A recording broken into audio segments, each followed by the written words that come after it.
Actually, I was going to try to do it earlier, but I noticed that my mic wasn't working, and then I had to go through and ask everybody to do their audio. So it was like probably. I think it's a good. It makes you feel like you're just joining a discussion if you just kick it off. You're eavesdropping. Right. Yes. Exactly. Yes. There's a feeling. Exactly. All right. So I've already started the recording. Shit you. Let's just go ahead and because we were already talking about it earlier, about 5 minutes ago. Arc Raiders versus Expedition 33. And really all this started because Shroud said that he thought Arc Raiders was Game of the Year. And you couldn't let Expedition. It was a crime to let Expedition 33 win Game of the Year.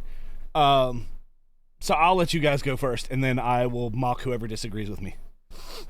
That's weird, because usually I think pretty highly of Shroud, and that's a pretty bad take. Yeah, I have two quick positions. One, Shroud is partisan on this issue. Come on. I agree. That's actually what I think it is. FPS, right? Like, yeah, no shit. He's never played Expedition 33, and he is primarily a shooter guy. Absolutely. Two, in my mind, there's the question of from what I've seen and what I've heard, Arc Raiders is a phenomenal game. I will agree with that. I don't want to take Absolutely. anything away from it.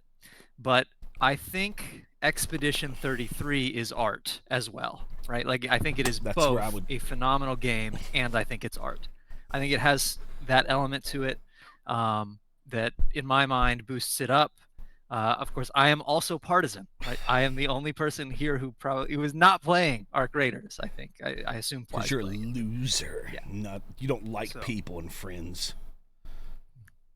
Can confirm. So I would say, as my position as somebody who played about an hour of Expedition 33 and about 12 hours so far of Arc Raiders, I don't like either type of game.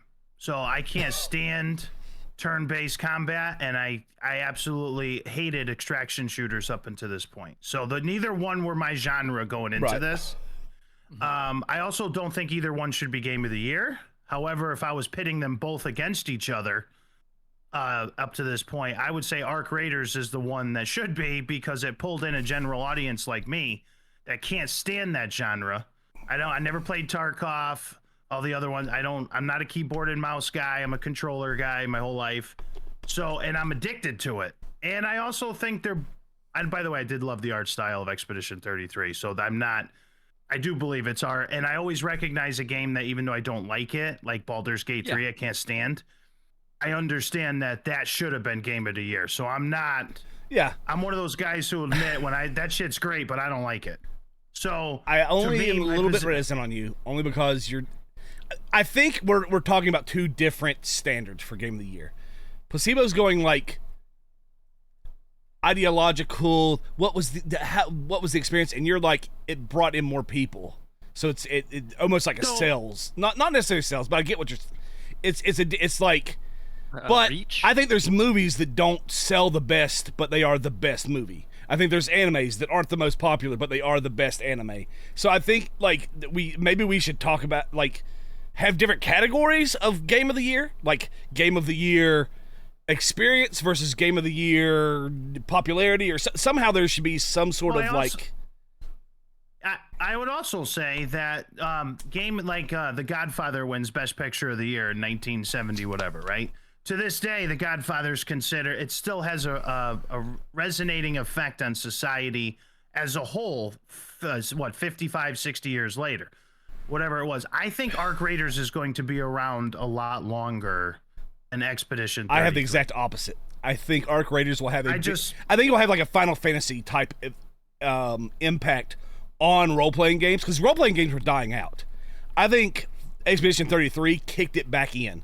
I think it made it where that game felt as close to what I felt when I was playing some of the prime, like Final Fantasy 7, 8, 9, 10, that range. Like, it felt to have that same impact on me emotionally and psychologically that those had.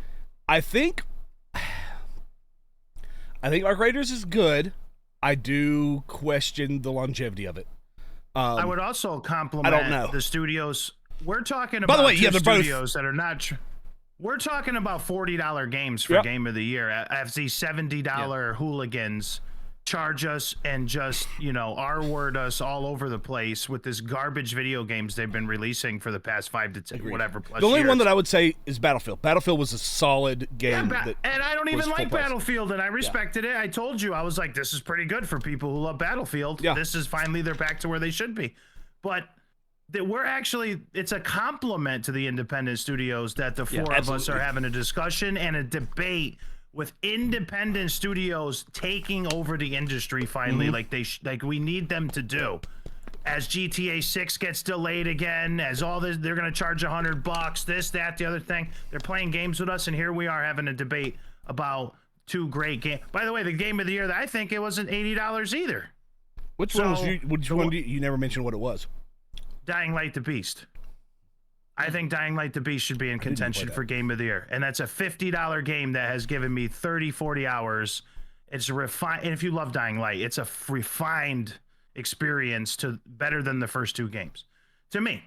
And that's another independent studio. So that's all I'm saying is, and I played Expedition, and I really did. I wanted to like it. I was like, I like this world. I like the art style. I like the characters. That combat. I'm like, I can't. And that's just me personally. So I'm curious to see what Evil's thinking, because he's smirking over here for the first 10 minutes of this. No, I'm just sitting there thinking, like, what were the last like $80 AAA titles that actually won Game of the Year? It's like we can Google them while we're talking. Baldur's Gate, I think. Baldur's Gate, but that wasn't I don't think that was a AAA. I thought it was. Is it a AAA? A big thing. I think that studio that made them was the guys who made. Divinity. Yeah, but they're not. I don't think they're under 2K or EA or any of those, right? They're not the big studio, like you know what I'm talking about.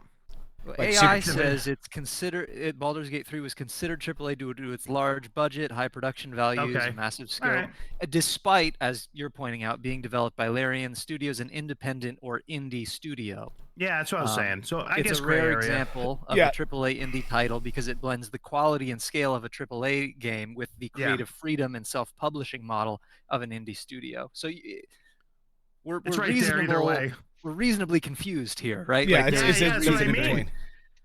That's a studio that grew up and hit it out of the park without having to rely on these garbage big boys that have been ruining and destroying the industry we love for so long. As a clarification, we say a AAA studio. When was the last game from a AAA studio? Not a AAA game, but a AAA studio that won Game of the Year? Because that would be interesting. I'm looking at like God of War, 2018. Sony. Yeah, Sony. I mean, that was 7 years ago now. Is FromSoft immune? Is FromSoft immune from the big sort of oversight? I think so. Because they used to be. Right? Didn't they used to be run by Bandai Namco? Yeah, and they got out of there. Yes. I'd consider Bandai Namco a AAA. I'd consider From Software spinning off on their own, doing their own thing, and. It's been so long since I played Elden Ring. Does it load up with the Bandai Namco like Dark Souls does? No, I don't think so. No, it doesn't. I think it's their own thing. Software. I think you're right. Yeah. I don't think that's a triple. It's a AAA game, but not a AAA studio yet. I guess we'd have to define it. Price, maybe Price would consider like $69.99, or I think it was regular $60, Nintendo's like $59.99. Yeah. Because Elden Ring was also another fantastic. I think Evil's right. I think it was God of War then. 2018, the original reboot. Yeah, 2018. Before that, it was Legend of Zelda: Breath of the Wild. Yeah. I don't know about that. And then previous to Witcher 3, Dragon Age Inquisition. Witcher 3 wasn't when that came out. It wasn't. Yeah, they weren't big then. Really? Yeah, Witcher 3 is what made them a AAA studio. I see. Gotcha. Yeah. I mean, just looking at the quality of these games, like 2013, Last of Us, All Out 4, Dragon Age Inquisition. Like we had such good games. Yeah, 10 years ago. Yeah. We had a dry spell. Win last year? I've never heard of that game. Actually, the PlayStation, it was a PlayStation demo, basically. It's like, look at the fun, cute little things. I mean, it's fun. Yeah.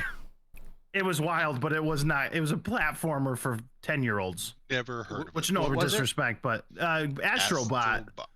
I thought it was It Takes Two, or was that 2 years ago? That was 21. That was even further. Yeah. Okay. Yeah, because they just came out with their new one. Getting old. Time's starting to slip a little bit for him, like the rest of us. Yeah. man. Speak for yourself. You're the oldest one here. You stop lying to the people. This is an honest podcast. Listen, I don't think 32 is old. Whatever. That's what we but yeah, go ahead. Go back it's the meme, right? 30 guy who looks 17. Oh right? yeah, the guy that we've done this on our podcast. The guy who's like 36-year-old that looks 17. He looks like 45 or something. He's just got a kid's haircut. That's all it is. I think it's a testament to. I think these are the people. These are the studios that are going to save gaming if there's a chance to save it. I think that these games can't be $70 anymore. That's ridiculous. They're trying to do too many things with a whole bunch of. They're checking boxes in these games that people aren't asking for 90% of the shit they're putting in these games, including the message or whatever they sneak in there. So when you get specialized games like Expedition 33, like Arc Raiders, that just do what people want them to do. Yeah. Then and they're $40-$50 and you get people go wild. You know, I think we're figuring out that I think we're figuring out that it's not just like more money, more scope, more size, right? Like the Marvel movies, right? I think there's maybe a threshold where you get a certain amount of money and scope and size and it's good, but then you just add more and more and eventually it gets to be too unwieldy, right? And you got to kind of pull it back in. I think that's what's going on. These are in the sweet I think spot. it also has to do with. I do think it has to do with organizational size. I have seen some people who were game developers, game programmers, all the way up till about 5 years ago. By the way, I just want to put that up there so everybody knows. I want to know what he thinks of this. Our friend here on the podcast. Yes, our best friend that we have had multiple times. Our repeat guest. It's Ply's twin. It's so insulting. Okay.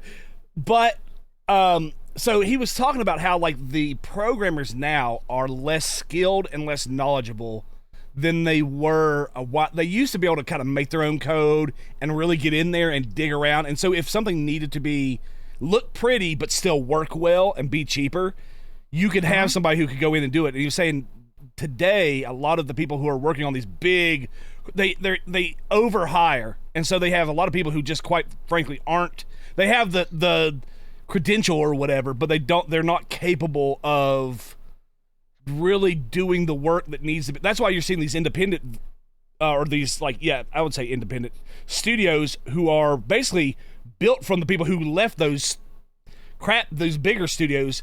They're the good ones. They're the ones who really know what they're doing. And so you see a lot fewer people being able to accomplish more than a bunch because it's a more condensed talent pool. It's actually people who are really good at what they're doing, not being held back for DI hires or money or structure. That's the other thing. The bigger the structure, the less flow, the less communication, the less ability to tweak what needs to be tweaked, because you have to have, this guy has to sign off, and then this person has to get a sign off to get that sign off, and then it just takes forever to get anything done. Whereas if you've got 40 people who are all hyper talented, you can just get stuff done. Well, but one of the things I learned about Arc Raiders, which really shocked me, was the president of Embark Studios, who they also did that other game, The Finals, free to play or whatever. So the guy who did, who was the head guy at Embark Studios, used to run EA. He was the guy who told everybody back. He got fired because he said, "Well, if you don't," I think it was Battlefield 5 Victory, and he's the one who came out in a thing and he said, "Oh, if you don't like it, if you don't like what we're doing, then just don't buy it." And then remember, like, the internet went crazy when he said it and blah blah blah. And I think he was taken a little bit out of context. I think he meant you're free to buy what you want to buy, and we're free to make what we want to make. But the internet went crazy. The guy actually watched interviews with him in the making of Arc Raiders. This game's been in development for like 5 years, 6 years. They built it as a PvE. He played it. He was working with the team of developers who had no time limit. They had from their little parent investing company, I forgot the name of them. They did not tell them you have to have this game out by next year on Tuesday, blah, blah, blah. And he said he played the game and he said, "This isn't fun. I want this to be fun for everybody. So either we scrap it or we got to figure this out now in this room." And they changed the whole thing around to the extraction shooter. And they said, "Why don't people like extraction shooters?" And they listed, why the general audiences hate Tarkov or whatever it is, like the and he was the guy who pushed this small team of people to make that. I thought that was a pretty good redemption story for him after he had been, you know. So I think you're correct, and I've been saying it for a while with independent games, like in the horror genre, because I use them a lot. It's like most of these games, yeah, they're a little buggy, they're a little clunky. This is like 2 people making these things for $10-12. And I'm like, this game was made by 1 person, and then we get this slop for $80? Like, to me, the dichotomy there, I'm like, these are the people who will save the video game industry. Well, isn't that kind of almost like we're almost seeing capitalism work the way it's supposed to? Whereas they got too big, they got too cocky, and they're putting out slop, and people aren't buying it. So you're seeing studios like Ubisoft have to sell off their primary IPs into a separate company that's owned by somebody else. So EA had to sell out. EA collapsed. And you're seeing them fail, whereas these little or not little, but medium-sized companies are putting out a product people want, and then they're kind of taking back over. You're seeing the chopping cycle of the tree and the growth of new trees, which is kind of how capitalism is supposed to work. It's great, because I'm nervous with the way it was heading. You know, like my son and his friends, and they don't. All they play is Fortnite. All they play is well, they don't play Roblox in my house, but all they play is Roblox, like things like that, because they're free to play. They're you know, quick, and they're not even interested in Dying Light the Beast or Arc Raiders, or we're gonna be dead eventually. We're trying to hand this hobby down. And consoles are $800, PCs are $1,500. Yeah, but to get into, I mean, back in the day when we were little, we asked our parents for a Nintendo so we could get. It was like $200, I think, for NES back when. Or whatever, which is equivalent about $400 or $500 now. So, and it's not just the video game industry, by the way. It's Hollywood. It's WWE. I'm the biggest WWE fan. I canceled all my shit. I don't even watch it right now. It's on 5 different apps for me to watch it with my kid. I gotta have ESPN. I gotta have what's it? Peacock. I gotta have Fox. Like, I gotta spend $80 a month to watch something 10 years ago I was watching for $10 a month on the WWE net. Get that. And then the ticket prices. Like, these people are crazy. And they might be getting short-term profits from us now, which they're clearly not in some cases, as we're discussing. They might get short-term, but they're gonna kill their generational fans. Yeah. Yep. It's, you know what I mean? Like, we're not going to hand it down to the next generation if they keep doing this. Well, you're seeing this happen with ESPN, with their dispute with YouTube. They're having, and a lot of people are just like, at first they're like, well, I'm going to do whatever I have to get my college football. But I've seen a lot of people now being like, nope, I'm going to find some other way, or I'll wait, because I know ESPN is just trying to jack up the price. They're just trying to, like, they're getting tired of the bullshit, you know, and they're Disney. They're burning out on it. And it's all for this tiny short. I am surprised how many entertainment companies, we're talking video games, movies, sports, have done this over and over again. They get so focused on this short-term burst of money that they are sacrificing the long-term ability to keep generating that maintain that, and that's why they're losing, like Ubisoft and all these other. They make decisions that just, I think, long-term, their fan base keeps getting smaller and smaller and smaller until it dries up. Yeah, Star Wars. Was it GeForce Now that is bumping their cost up by like $15? GeForce. Oh yeah, I'm in the. That's Nvidia. They have a streaming service. I have you have it too, Evil. The box. No, I have the Android box for the TV that they made, the Shield, I think it's called. Shield, yeah. And so I can play. I don't even use GeForce Now with it, but I used to. It was like $5 a month, and basically all it did was, if you owned the game, it let you stream your own game from the box to a TV. Like, I'm like, why am I paying you $5 a month for that? I just use the Steam app and my computer downstairs, upstairs. So yeah, that they're bumping that because supposedly they're gonna make it with it'll look like a 5080 now, not a 3080 or whatever. They're all crazy. Yeah. They're all isn't that what Microsoft said they're doing with the next consoles? They're making it basically. Yeah, it's basically going to be a gaming PC. They said it'll be Windows capable. There's a few other things, but it's 12. And it's going to be a $1,200 That's basically what it is. They're selling gaming PCs now. It's just gonna have an Xbox brand on it. And you know, I'm not frugal with my money when it comes to these toys, right? Like as you look behind you, buddy. yeah, that's what I'm saying. No, but I mean, what I'm saying is, I like to have the new console. I like to open the box, smell it, see the operating system. Like since I was a little kid, like I get crazy on that shit. I like having new consoles. That's why I have the U3 here. Yeah. Because it's my new console. I usually only had Placebo as a console of 1, and then sometimes I have a console of 2 with Evil. Now I've got a console of 4 or 3. Exactly. Anyway, go ahead. Sorry, I just had to make fun of you. No, if Microsoft wants to be Sega, just admit it and be Sega and stop juicing all of us. Like, just say you want to do software and get out of the business of hardware.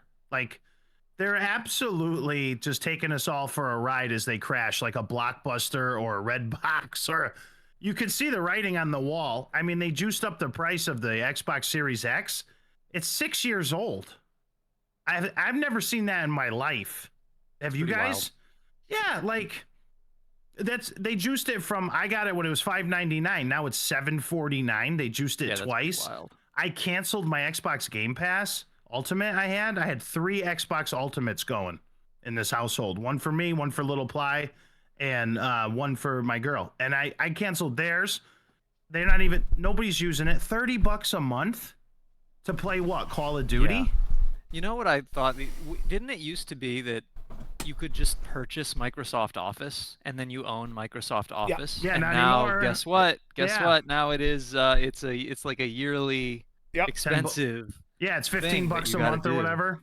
Right? Like, what was that group in Europe that wants to take over the World Economic Forum? Yeah. Remember Carl Schwab or whatever his name, that freak? And he said, "You will own nothing and you will like it." And he said that was a quote from him probably 10 years ago, before they caught him siphoning money and stealing and everything. So there's even cars now, guys, that you, like a BMW, you have to subscribe to use the air conditioning or whatever, like features in the car. Yeah.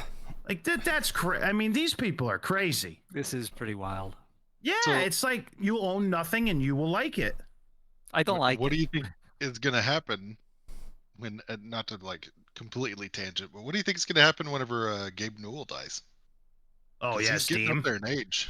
Yeah, and he's not particularly healthy, kind of like, you know, some of us. But yeah, you could be Gabe for Halloween, Preach. I think it'd be great next year. Mark that down. You got the beard and the But yeah, Steam is like the last threshold. But even Steam, you guys saw what Visa and MasterCard are doing with Steam. These groups around the world, these little groups of like angry liberal women are like complaining to Visa and MasterCard about games on Steam. Yeah, it's true. In Australia, they did this. It was like 10 women drinking wine, and they sent a complaint and Steam pulled like hundreds of games because MasterCard said you're not allowed to have that game on your library if you want to use our payment services. And some of them were obviously like adults only games. Well, whatever, that's legal. It wasn't illegal. I don't agree with it, but it wasn't illegal. And they pulled horror games that I owned in my library, like, until they sorted it out. But like, there's all these people trying to take control there. So I get what you're saying there. And once Gabe goes, kind of like, we're in trouble. I mean, Epic Store is not going to defend us.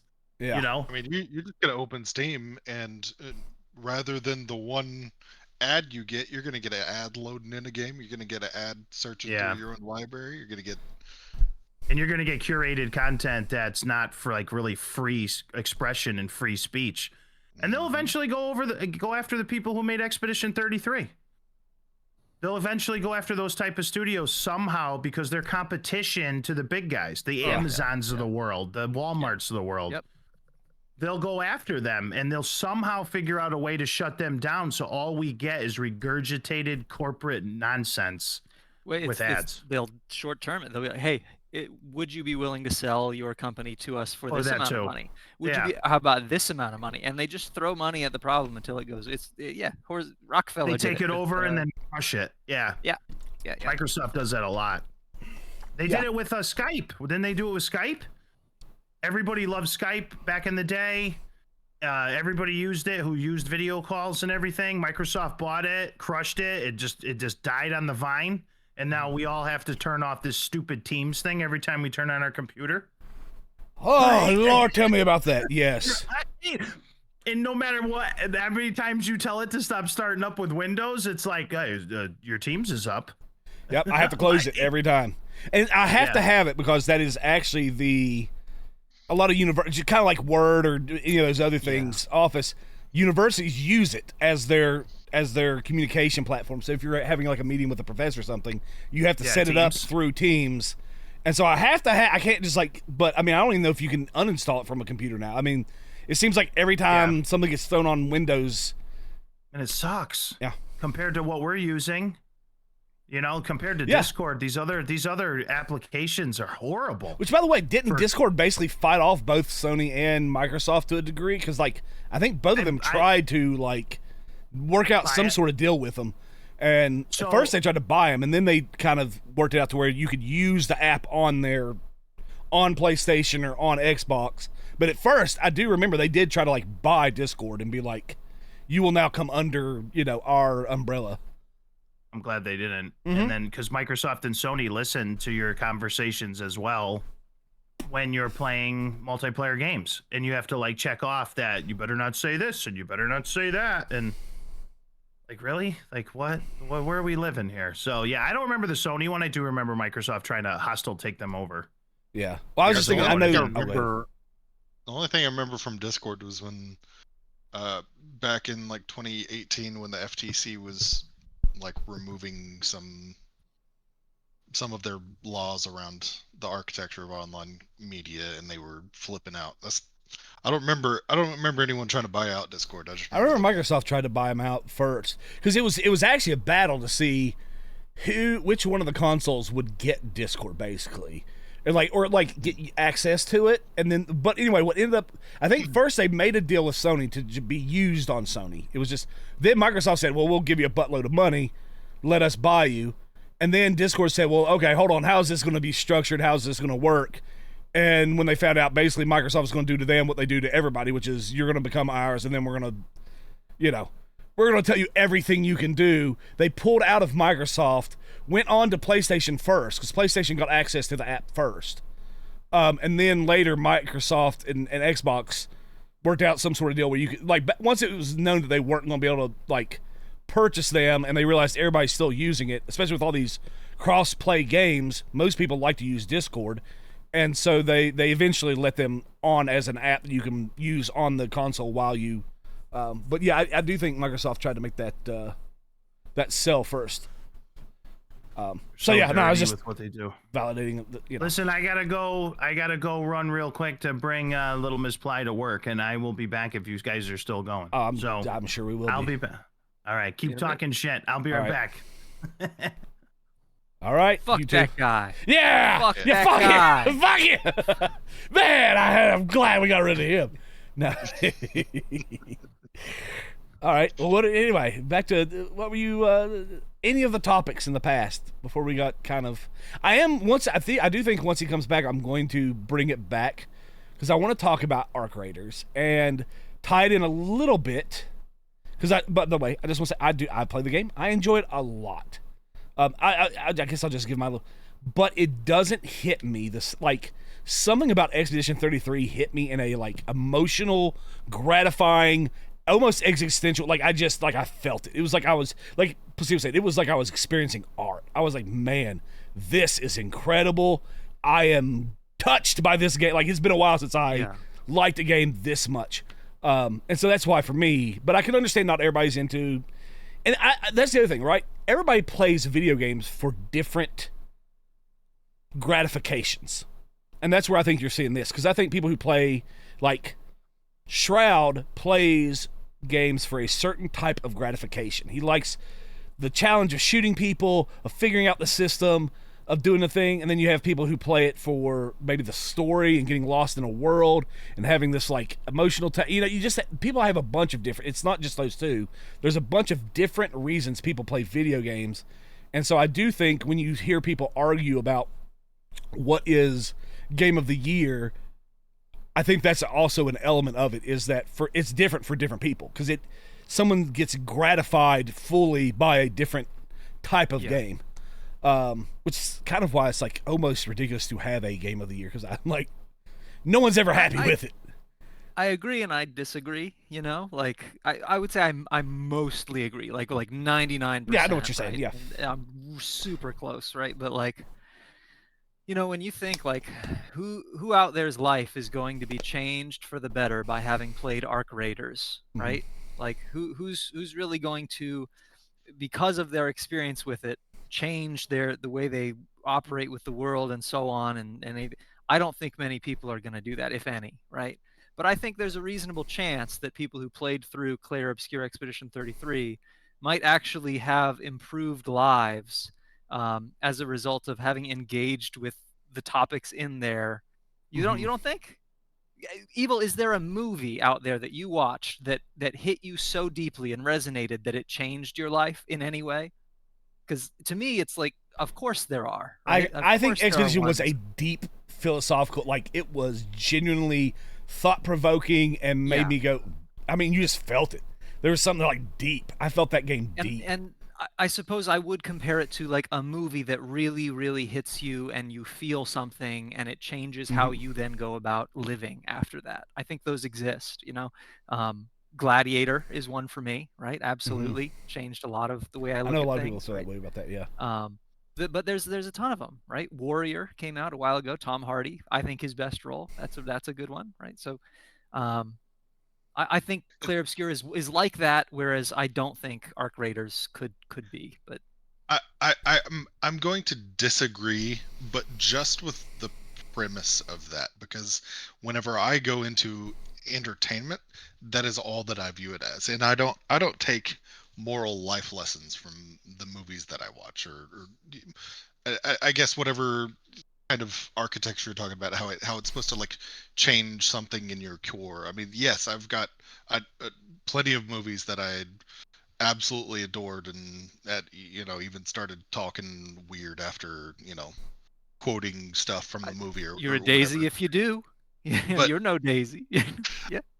I can't, even on the best movies that I like, Master and Commander I loved, and I always felt like I was an oddball because I was the only one in my age group that watched it, understood it, and loved it. And it just, I can't think of any movies that I feel like Lord of the Rings was like that for a lot of people. I think a lot of people were very inspired to like step up and sacrifice for other people and deal with the pain and the struggle of life, and because that was the intent of the book, right? Like it was intended to tell a cool story, but also inspire people to strive for more and to be willing to, like, a lot of those quotes where the one where he you know, it's like, it's a shame that we live in such times, but it's, you know, not for us, like that. I always feel like that's a choose. Yeah. It's like, but you're here, so now what are you going to do with being? Because I feel that now, like in society, it's like this. I wish I was probably 30 years older, because I would have hit my, like, it would have been prime for me. You know what I mean? Or maybe even 20 years older would have been prime. But it's like, I'm not. I'm here now. So now how do I deal with this? How do I work through this? You know, how do I deal with Mordor? I just have a disconnect, because it's like, you know what, I don't feel like I have a redemptive arc to me, because I watched Orlando Bloom go through his entire kingdom of heaven and, you know, avenge his murdered wife and his own bloody soul. And does it not inspire you? It doesn't. I mean, sure, but you know, it's not like something I'm like, okay, I'm going out to the day in my day-to-day life. It's not entirely. I get what you're like, and I would agree with that. I don't let movies entirely shape my world, but I do think they can make you think and feel, and it should make you push and find is this true? Is this real? Like, it should push you outside of the movie, is what I guess. It should be the spark that initiates something. Yeah. I think there are people out there who have watched Rocky that after watching Rocky went to the gym. That's that's what I'm thinking, right? Like, I get what you're saying, yeah. It's not that it completely changes your worldview, and then you base your life off of what was done in the movie, because it is fictitious, right? Even the ones that are based off of real stories are always tweaked and messed with to make a movie more interesting. But I do think there is a bit where it's like, it should at least kind of get you going. Yeah. You know what? You have me if you move it to books. Because come on! It's all art. It's all. Well, no, it is. That's what I'm saying. It's just another parallel.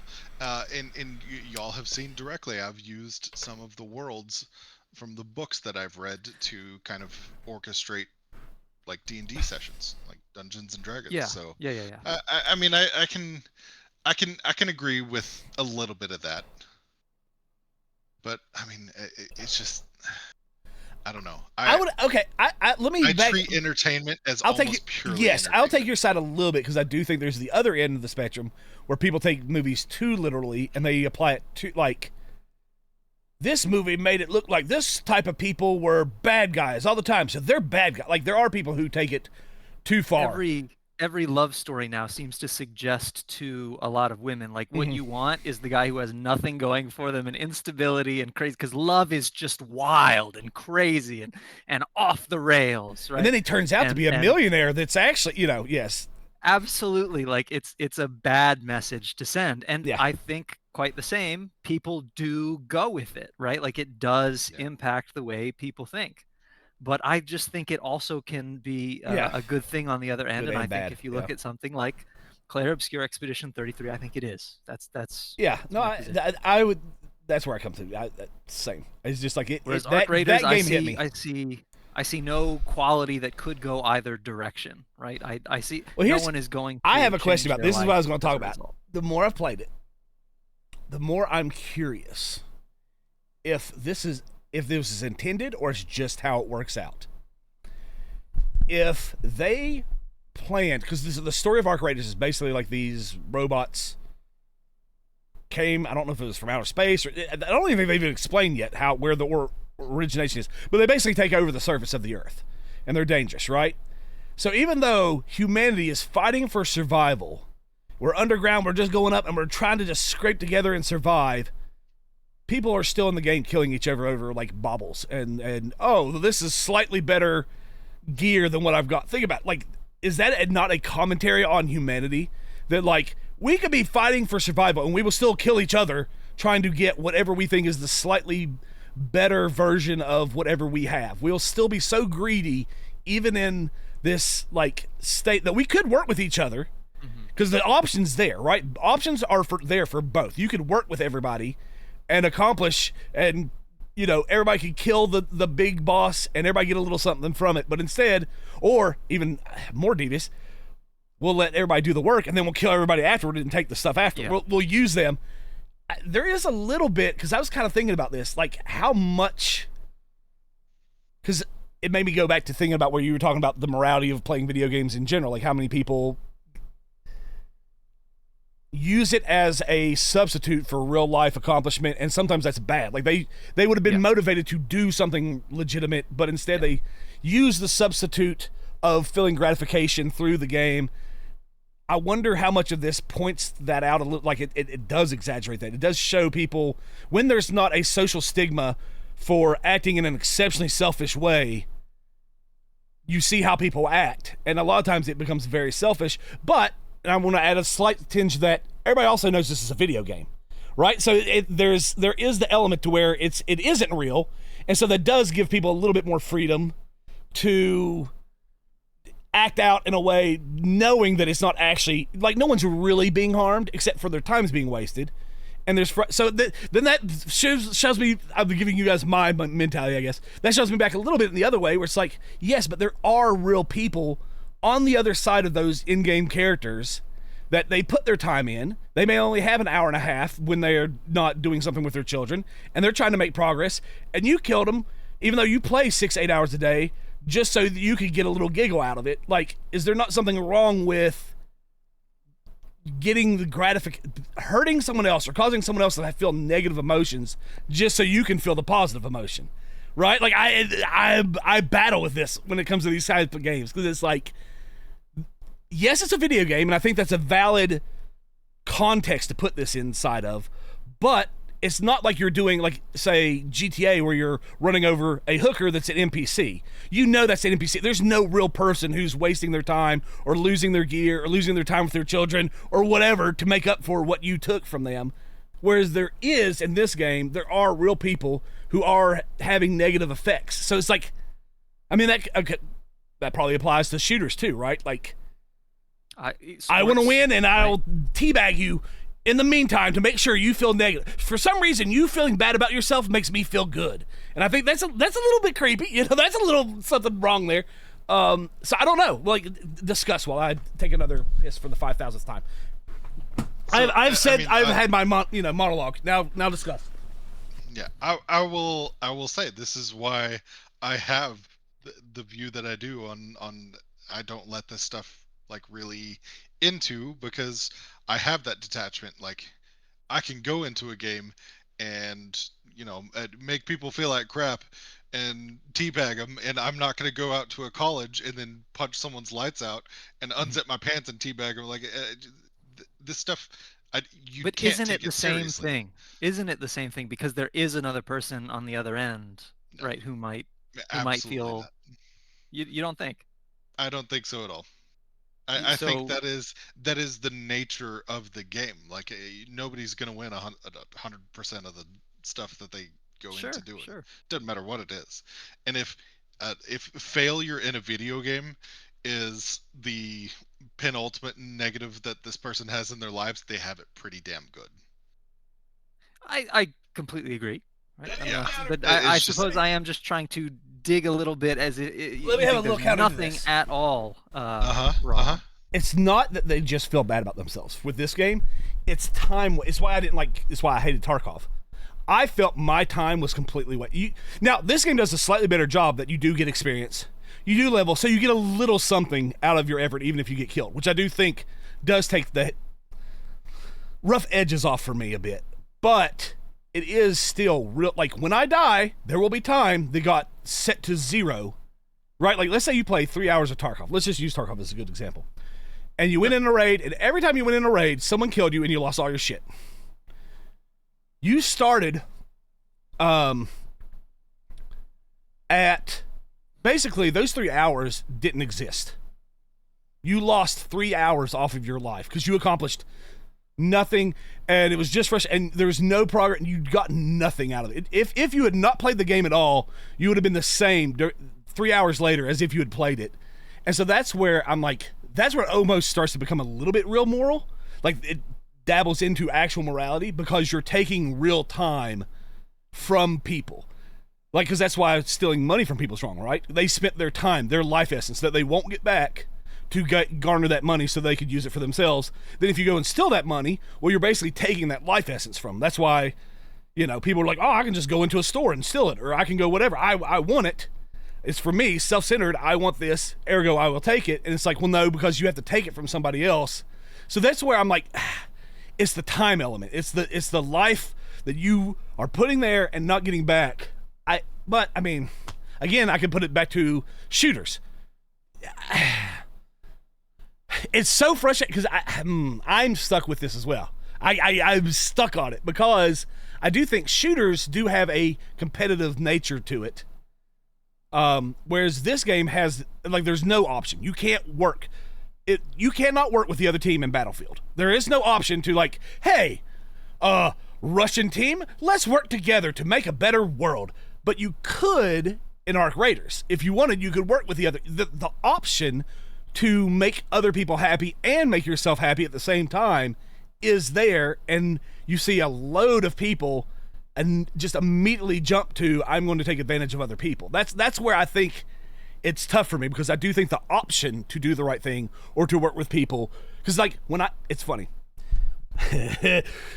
That is the thing that I think I have enjoyed the most about Arc Raiders, is running into random people when you play solos, and they're way nicer, by the way, because that's another sociological thing that needs to be studied. That when you play solos, everybody's way more helpful. You rarely run into the person who's just going to like shoot you in the back, because there's something psychologically that it's like, oh, we're all kind of like very dangerous, we could all die. But when you get in groups, oh man, it's shoot on sight, bro. It's you see somebody, you chase them down and you kill them.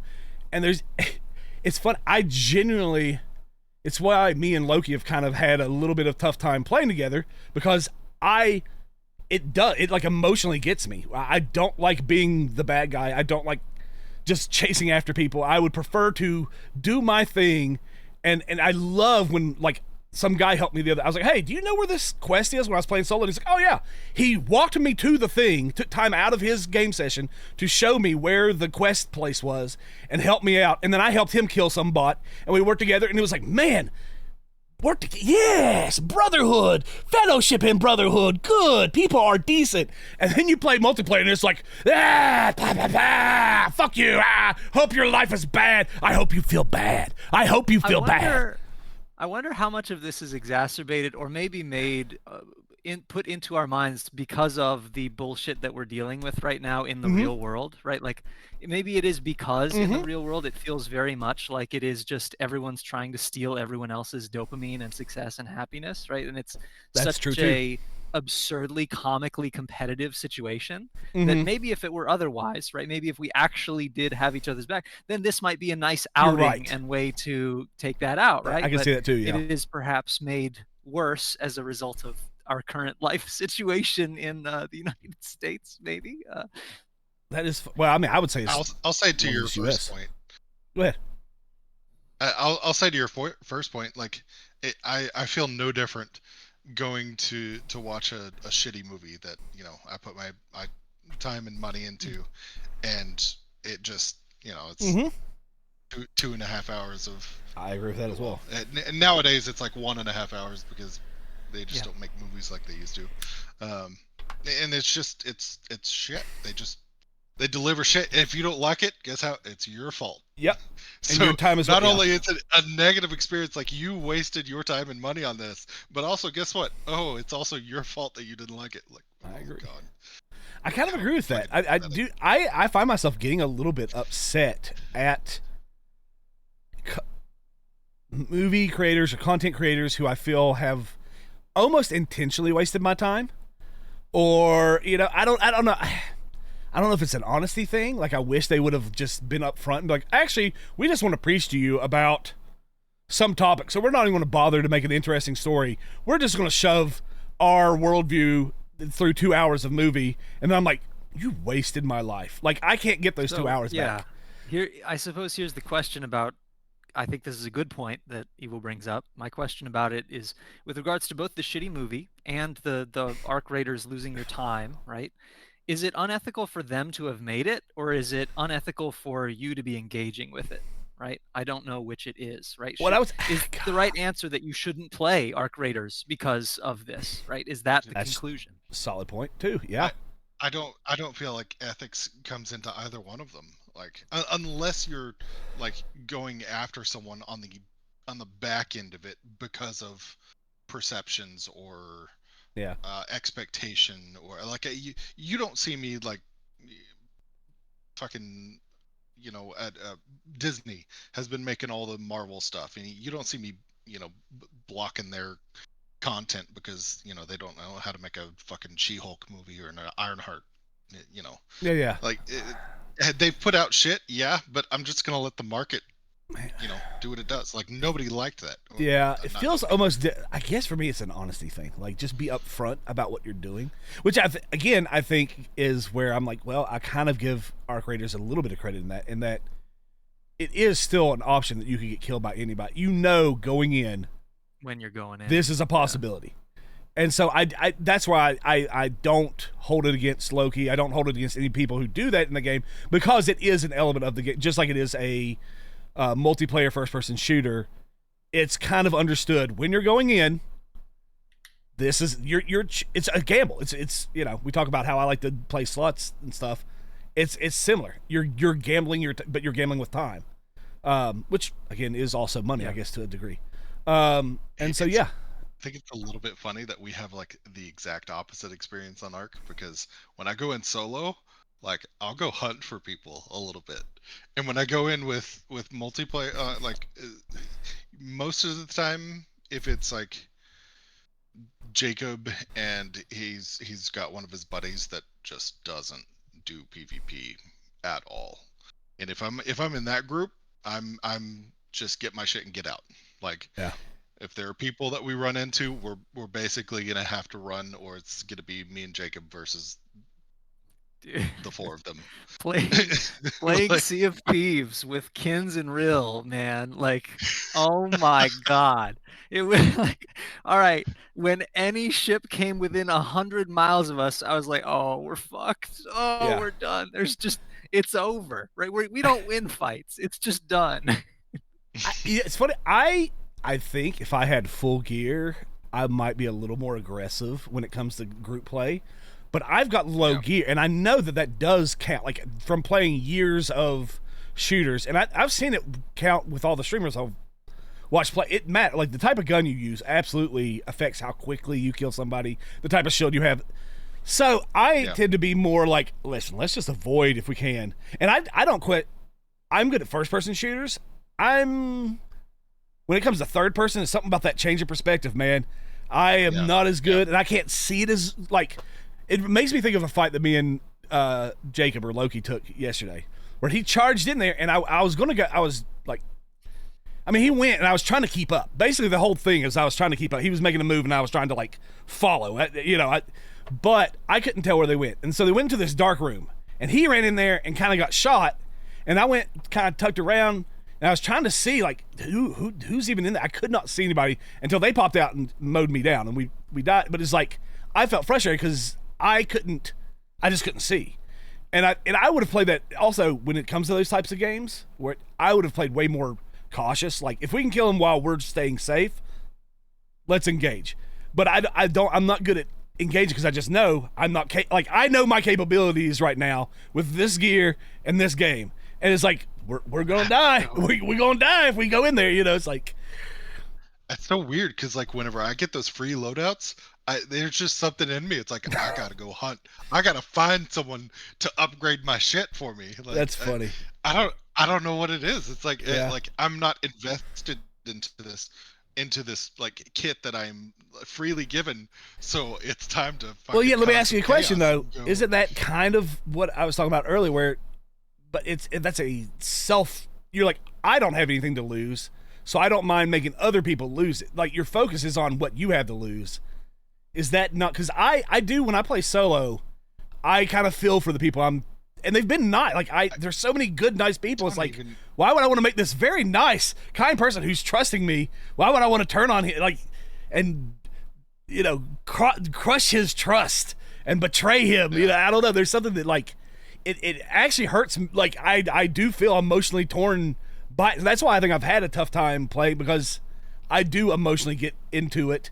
Whereas I think you and Jacob, like, as you said, are much more removed and see it more as, like, almost like a battlefield, a PvP. Who cares? We're all doing this.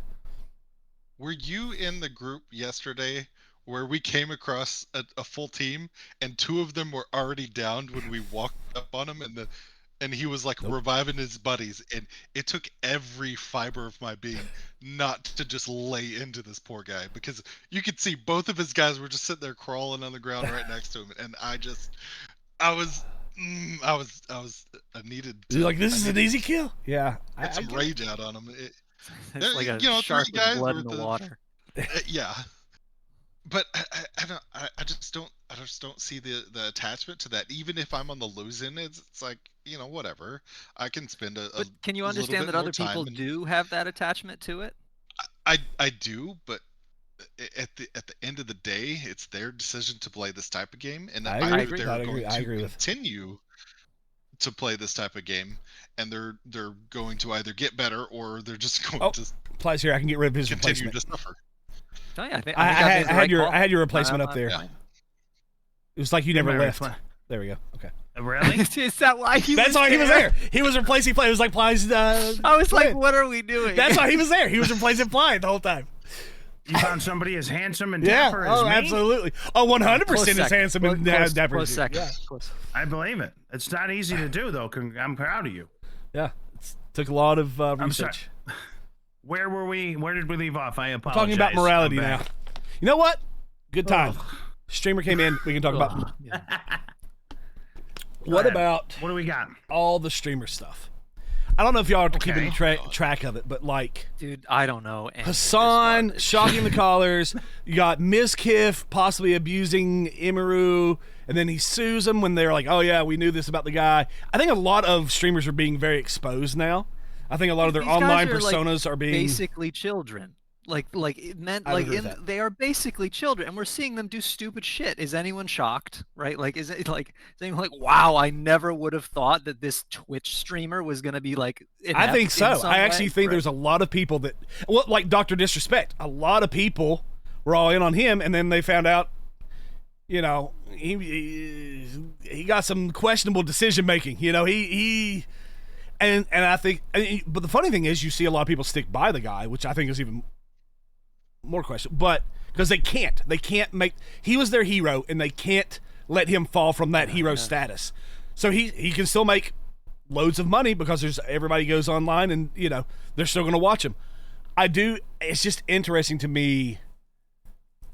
It's like, because we were talking about parasocial stuff with somebody else yesterday, and streaming is such a different entertainment form than anything else because there is a promise of authenticity. There's an underlying promise of authenticity. And a lot of people think, and there doesn't have to be, but there is.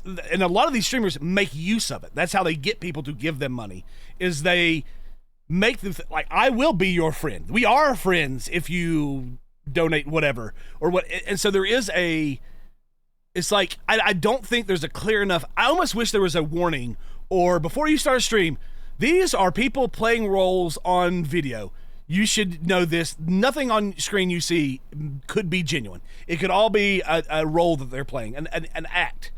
Because it's just like, because I do think a lot of these big streamers absolutely played like, I am this super moral, kind, wonderful person. And then when you see what kind of a person they are behind the scenes, you're like, ugh, what a horrible person. And because streaming it's just different. It does tap into people's desire to be part of a friendship group, part of a community, and they do somewhat idolize the person that's on the screen in a real connective way.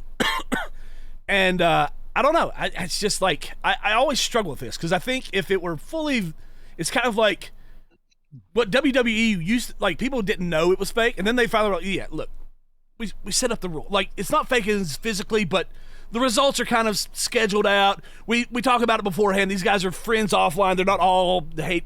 They did eventually, and then I thought, oh, okay, this is now a genuinely moral thing now, because it's known. You're agree. It's like a movie. You're agreeing to be a part of, for the moment. You're agreeing to be a part of the play. Whereas I still think streaming, it dabbles too much on, this is actually who we are. This is real. You are getting the real us. That's why that guy thought he could walk up and kiss Emiru, because he thought he actually had a romantic connection to her, and she would return it when he went up to try to kiss her at a Twitchcon. Wild, right? Yeah, it's crazy, but that's, you know, people have weird connections. May I ask, like, what about the people who like live their lives not showing the people around them who they really are, right? Like, that is also true. Is that not the same thing? Like, yes. a sense of community. Yeah. But don't we think those people we think they're immoral, right? Like, nobody's like, when you find out someone in real life is two-faced, we call it two-faced. It's not a positive. Yeah. No one's ever said he's two-faced. And we're like, oh, I want to be his friend, right? We think that's a negative thing. So I do think there is an element of that, this like, because an actor's not two-faced, because you go in knowing that they're acting. I think it's two-faced when you don't know. I don't feel any particular you're just an emotional man. Sympathy for these people. I mean, let's be honest. Like, this blonde bimbo wearing a bikini who's not even in the actual kiddie pool that she's right next to. Obviously, where did we go? She's not a kind and benevolent person. She's there for your money. Like, attention and money. It is a performance for this. It is. You know, they're getting something out of it, and every bit of it's an act. They're actors. They are actors. Let's be honest. So I would all of them. Okay, so the ones that get large enough to have these, what are they, spats with each other? These like rappers back in the 90s and Yes. 2000s. So Puffy, Yes. Biggie, and That's a really good. I love it. I think that's exactly what it is. So some of it's fake, some of it's like Travis Kelce and what's her name? Like you really think they met each other at a farmer's Swift? market and started dating? Like yeah. So I would say that streamers, especially the big ones, are honestly no different than other entertainers. The other entertainers, though, have a lot of these are people who are alone in the entertainment world. A lot of them, where they don't have handlers and an agent, and they blew up but they're. And so they don't know how to shut their mouth because the agent is over there saying, don't do that. Don't shut up. Don't tweet that. So they don't have the protection, so to speak, of the professional, whatever the hell they are, that tell them how to act. So that's number one. Number two, I think there's a lot of great streamers and genuine streamers too. I agree with that too. Like Queso. I feel like when I watch Queso sometimes, he's a genuine guy who wants to eat a Big Mac and play PlayStation and talk shit. So he doesn't come across as fake. So I think it's just, I still think it's in its infancy for where it's going to end up. Whereas Hollywood, we're just using Hollywood, I guess. No, I agree it's though. the easiest comparison. Hollywood is on the other end of this arch, so to speak, where it's dying. I would argue it's kind of on its way out. It's outdated. It's it's been taken over by corporate garbage. It's recycling ideas. It doesn't have new things. So, and the actors, and I would say actors are almost the same way. I would say Robert De Niro made a living playing a tough guy for 40 years, and then people actually, and he pretends to be a tough guy in real life while he's wearing stilettos below the camera, and he's a wimp. So no, all the time. But see, I think De Niro's a bad person for that, right? I think. Yeah, but I'm just. Okay. But there are actors who are genuine. I would make an argument that I believe Sylvester Stallone is a genuine human being. No, because every interview he espouses the same, and to me, I've watched him live his life, and he espouses the values that he put in a lot of his movies and a lot of his scripts and a lot of his, he Rocky and all that. You know what I mean? But then you look at Schwarzenegger, who was banging the maid. Yeah. And we all thought he was, so you know what I mean? So I think there's one element though is different. You have more connectivity to the personal life and the personal element of streaming does tap into it makes you feel like you're more a part of their life. Online. Yes. And that's where a lot of people are starting to move psychologically, socially, and so a lot of online stuff feels so similar to the real world, especially for people who were born more recently, like younger than me, right? It's not really decipherable, the difference between real world and online as well. Correct. I guess that's what I do think that's when you're saying the infancy is very on point, because I don't think we as a society have developed what Placebo's talking about. We haven't registered how much people are connecting emotionally online sources. Like me and you, Ply, we grew up without that stuff, so we can kind of make that separate. Like, this is online, so I can't completely trust it.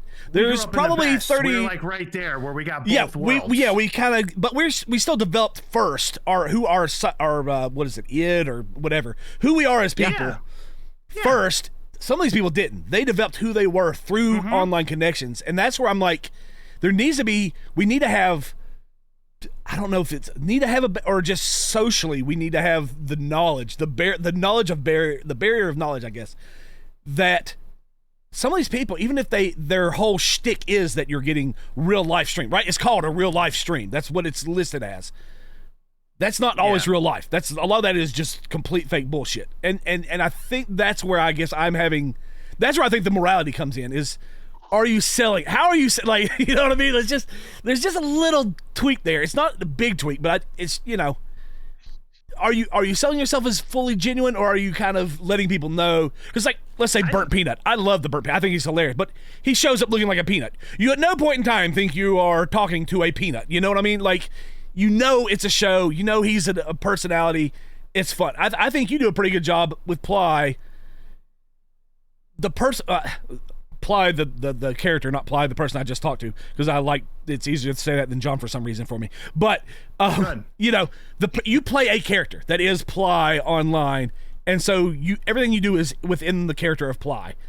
I think it's such a fantastical character that is, if someone's moderately intelligent, they can perceive that you're playing a character and you're having a good time and you're putting on entertainment. I think some of these other streamers don't do that. I try to make it so like a parody of whatever I'm doing that it you'd almost have to be, you know, in a coma not to figure out that I'm playing yeah, so I do that on purpose, number one, because I think it's funny. I agree. And number two, because I don't want people to think in real life that I'm.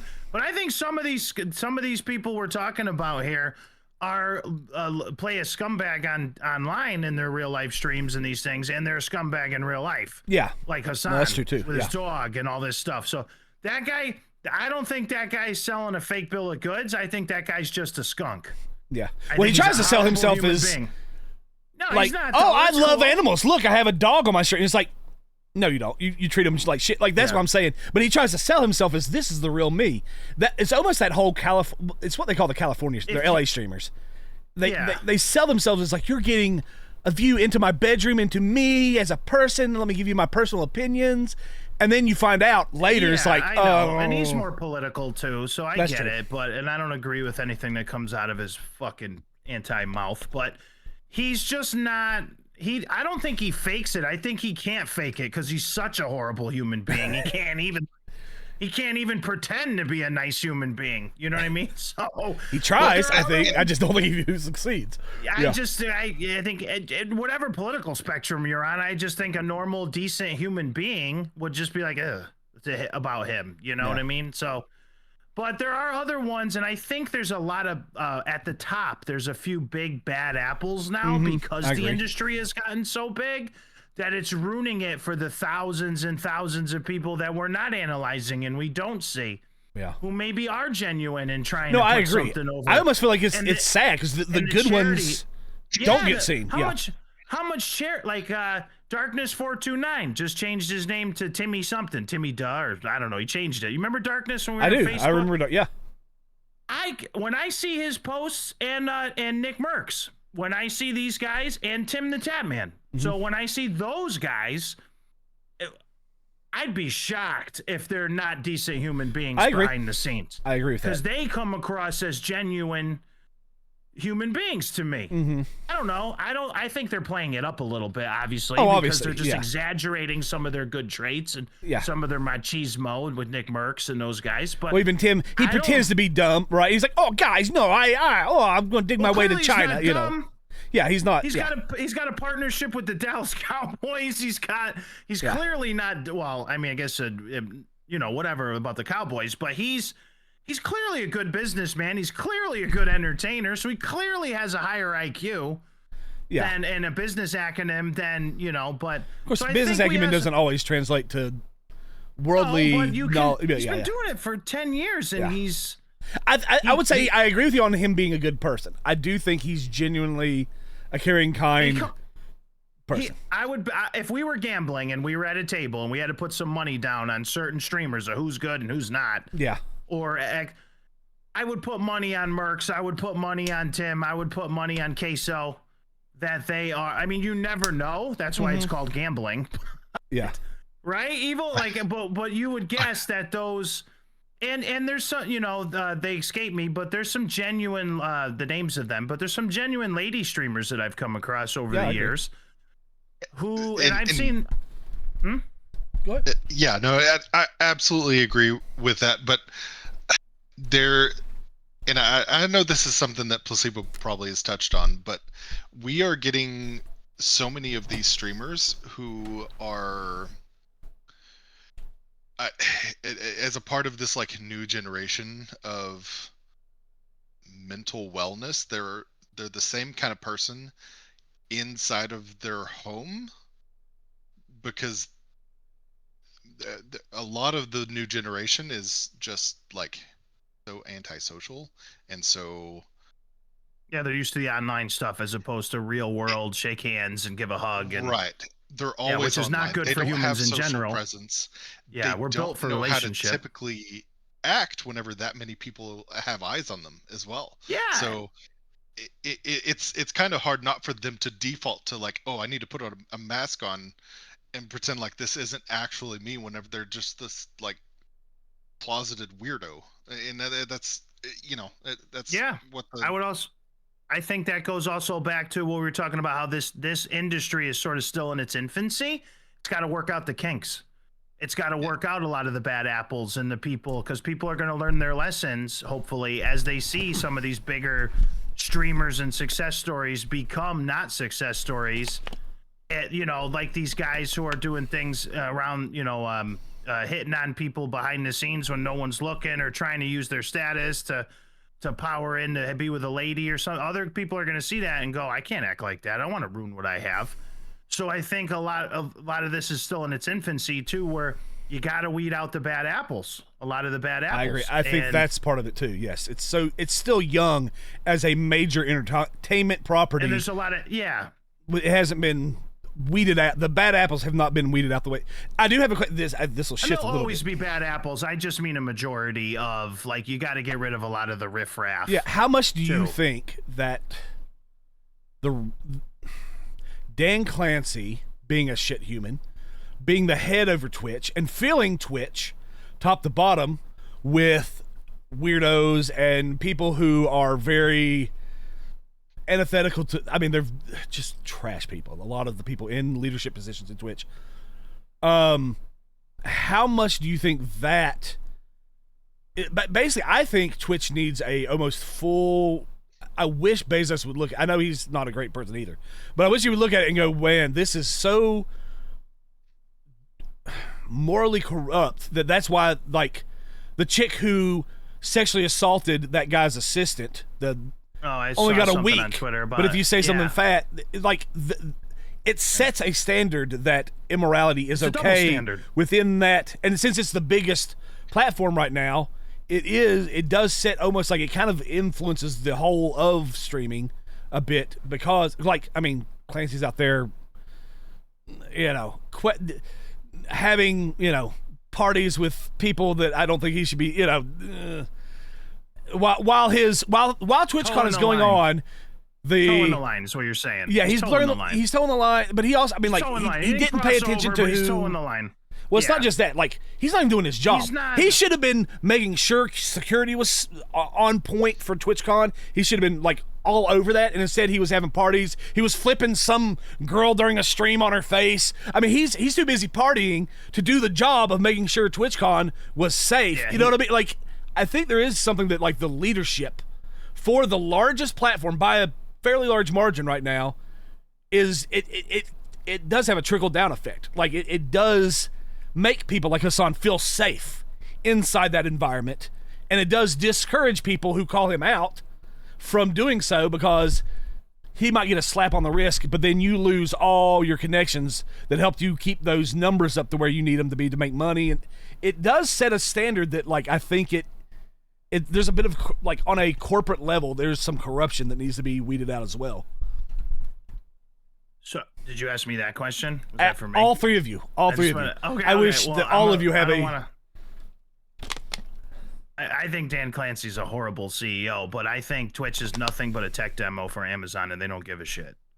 That's how Amazon sells AWS. So they'll never care. Twitch is like I think 1% or less of Amazon's total income revenue. It's not.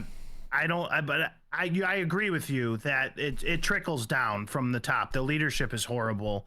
He's not a serious businessman. If he was a serious business person, Kick wouldn't even be an issue. They could blow it out of the water with some of the things they need to do. There's a double standard for when one person abuses their cat on stream and another person abuses their cat on stream. Someone gets 3 days. The other person who makes less money for the website is banned for 6 months. So there's clearly no justice there. There's clearly no business morality going on at the top. He looks like he hasn't taken a shower in 6 months. He doesn't. You know what I mean? He's not out there. Well, I'm serious. He's not. He doesn't look like a. Listen, sometimes you got to look the part. I can get that. Right? Yeah. You have to look the part. Like, Placebo doesn't walk into his classroom looking like a scrub. He walks in looking like a professional. Right? You walk in looking like you're I don't walk into it anymore. Well, then what he did when you did, Evil ain't showing up to his job or whatever he's doing looking like a bum. He's showing up looking like I know what I'm doing. This is the price. Pay me. I'll take care of it. Yeah. Right? You know what I'm saying? Yeah, no, I so, know. Tucked in, button-up shirt and a vest. Whatever it is, whatever the uniform is or the image needs to be for the job. It matters. Dan, this guy, I'm not telling this guy to cut his hair, but you know, put on a suit, put on a Twitch uniform or something. They don't do anything to grow the product anymore. Mm-hmm. All they do is just wait for Amazon to give them the NFL or shoot something over so they could stream it there, and they take care of guys like Hassan because he makes them a ton of money. Because all the really rabid commies shoot him a ton of money, and that's why I could go on forever about Dan Clancy. I think you could hire a pile of dog shit and it would run Twitch better than he does. And the only reason Twitch is still there is because of people like us who are actually getting the short end of the stick on a lot of this stuff. They steal half my income. Yeah. For what I do. Half? No other franchise or company in the world takes 50% of your profits. I mean, that I've worked with, it's crazy. So I think he's just a placement, to be honest with you. I don't think Amazon even really cares. They might even sell it off. I mean, look what happened with EA, right? So as Twitch dwindles little by little by little, there's a lot of big crazy people who flowing money into Kick or YouTube could gobble them up or I don't know what, Rumble keeps growing. Yeah, and they have a live it's gaming interesting. I was going to mention that there's I've seen a lot of even Tim the Tatman has started streaming on. He was already on YouTube, but he started streaming on Kick.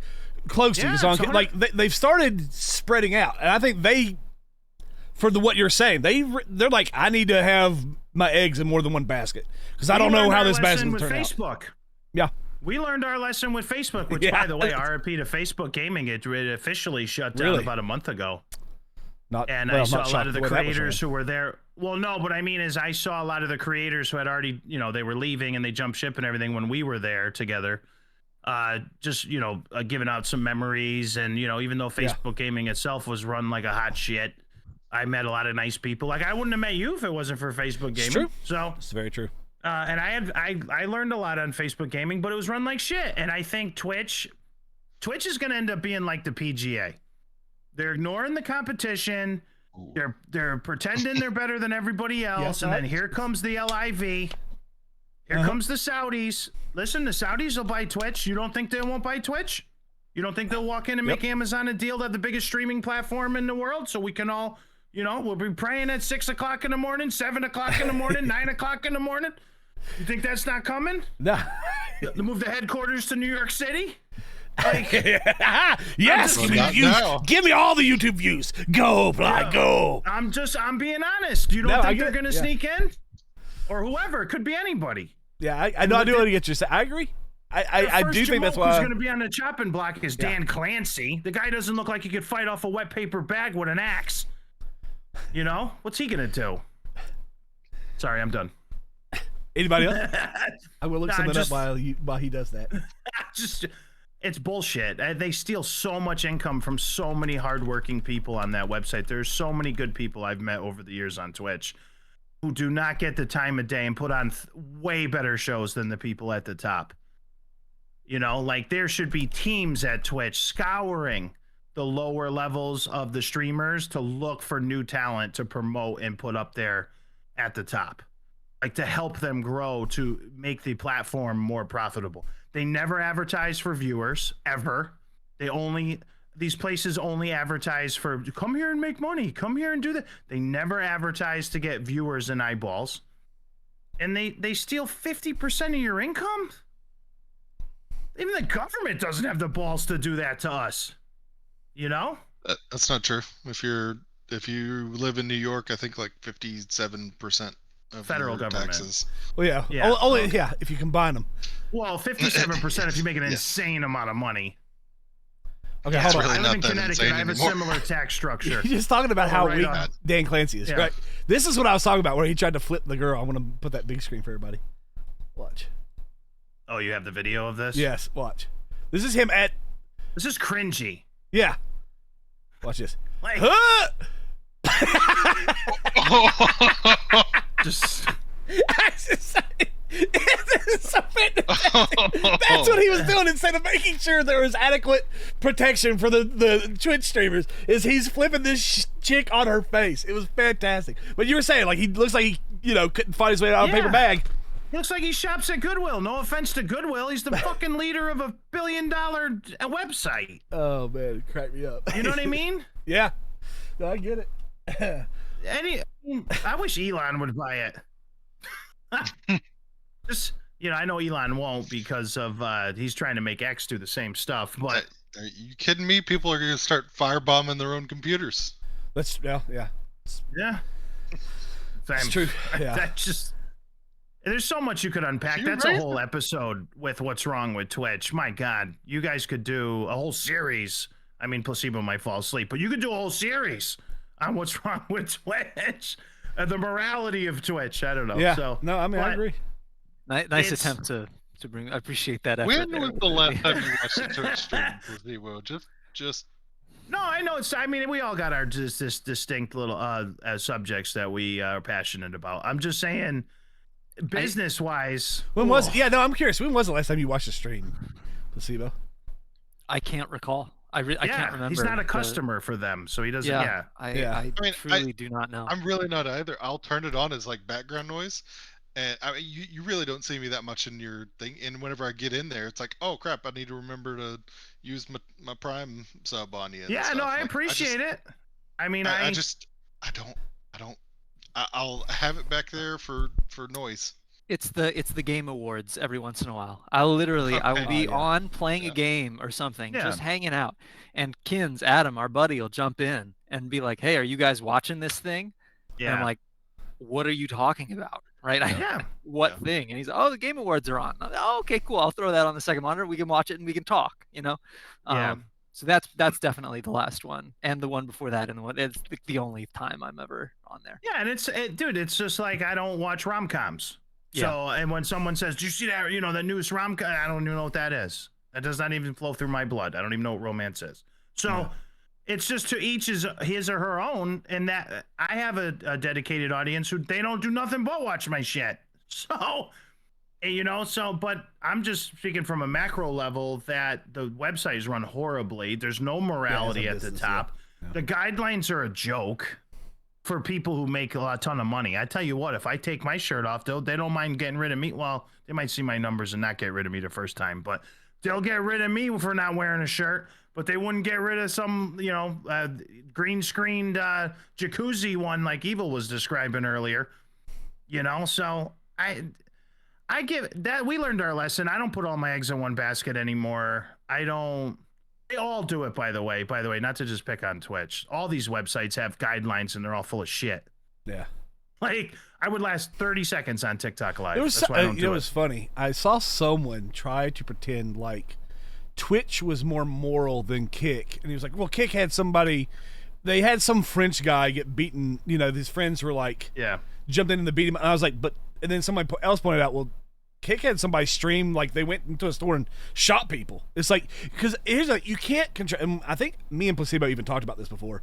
You can't, like, when you have that many people streaming, there's no way you can control what people do live. No, right? Facebook has that problem too. It's how you react to it. It's how you deal with it. Now, to be fair, they completely banned this guy's channel, and all the people who were involved with Kick did a great job. They just said, nope, you're all gone. Bye. You fucked up. Yeah, they don't want to deal That's with it. That's the problem I have with Twitch, right? Because they'll be like, give them a week. One more time. We'll give you a couple days off. Yeah. I think that's where the morality comes in. But, yeah, I know we shifted from the focus that Placebo is passionate about. I don't even know what the focus was because I came back. Whenever there's something, I'm here. Yeah. Okay, good. As long as you're here, as long as you're happy. That's fine. Yeah, I'm happy. Good to go. I guess I'm very nervous tonight. I'm taking Little Ply to see the new Predator movie, and I'm very nervous of what they did to my, 1987 greatest action movie ever made, and I've heard good things about it. I've heard bad things about it, but it's definitely not. It's not even close to being the same type of movie that Predator and Predator 2 were. it's a story about a runt who his I dad's heard mad at him, and I heard someone describe it as it's Predator for women. If someone were to make Predator for women, that's what this one. It's like there's supposed to be some sort of like romance with one of the characters between the female and the Predator, and you talking the robot? The like android. Yeah. I don't know. I've heard good, but I've also heard the opposite. Have you heard? I've heard it's a Give us very your good feedback. sci-fi film. I will. Next time you guys invite me on your show, I will. I just nervous because that movie is like top 3 in my, the original is like raised me and made me the man that I am. So I'm like, well, you know what I mean? Like, I'm so nervous because they destroy everything they get their hands on. They ruin everything. I will say, a Placebo, I thought of you the other day. I saw. I'm honored. I did. I saw a trailer for Christopher Nolan's. It was a teaser trailer for Christopher Nolan's new film, The Odyssey. Oh, The Odyssey. And I said, I think Placebo would like this one. Because I know whenever it comes out. Yeah, I'm excited to see that. So. I got one more thing. I think I might be able to bring Placebo back in a little bit with this one. Feel no pressure, guys. It's related. So it was on Twitter, and I'm just going to read it instead of pulling it up on the thing. Y'all don't suck Evil's dick like this. Jordan, it's because Evil was talking. Well, I do. And he actually watched the stream, so I felt like he was more already involved. I feel like we ostracized you. No, so here it is. Jordan Peterson. My dick like yeah, well, you don't get those invites. Tasty. Jordan Peterson said, I think virtualization has enabled psychopaths. That's a terrible thing because psychopath types are always the death of everything. He said something else that I don't agree with after that, but that was a concept I wanted. Do you think how much we have gotten online and how we can kind of curate online, our interactions with the world is now online, and we can curate that to be very self-centered, very self-focused? Do you think that has encouraged a growth of psychopathy?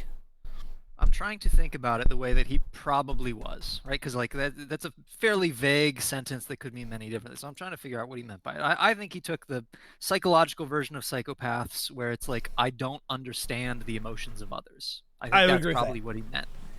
And so virtualization, I think that there are parts of our brain that we've been evolved to have, and we have grown, where like, I think they did a test on people, like you can discern faces really, really well if you have a well-functioning brain, just as a result of years and years of evolution of that being important, needing to know who am I familiar with and who am I unfamiliar with, right? Mm-hmm. And like our ability to vibe, right, and our ability to emotionally sort of figure out what's going on with the people around us in person has been developed over time. But like online, a lot of it gets lost, right? Like there's the more time you spend online, the less time you spend with people in real life, right? I think that's a fairly decent premise. And the less time you spend with people in real life, the less practice you have vibing with them, right? Figuring out what's going on and sort of getting a feel for it, right? And sussing out what's going on. So yeah, I suppose that with that reading of what he's saying, I hard agree. And I think that's probably like a huge crisis that we're going into, no doubt. I would add that the algorithms that we are exposed to is just constantly feeding back into that mental state of constantly convincing you that you are correct in your viewpoint or whatever you're stuck in. And it's just, you don't even see any other perspectives after a while when you're on these websites and on, TikTok. How you're just constantly being fed. Yeah, you're the majority. You're correct. Yeah. No, 100%. It's normal to be a furry. Like, like it just, and then you go out into the real world once in a while to go to get some bread and milk, and you're like, wow, not everybody here's a furry. Yeah. What is going on? And then you run back to your computer. And then you order Instacart from then on, so you never have to. Or you should, if you were smart, you'd have Walmart Plus Premium inside delivery for $15 a month because they bring you everything and don't jack up the prices. No, I'm not sponsored by them. I think this is actually the biggest issue with iPad kids, right? Or that sort of archetype, right? So Piaget thought that from like ages like maybe 2 to 8 or 9, right?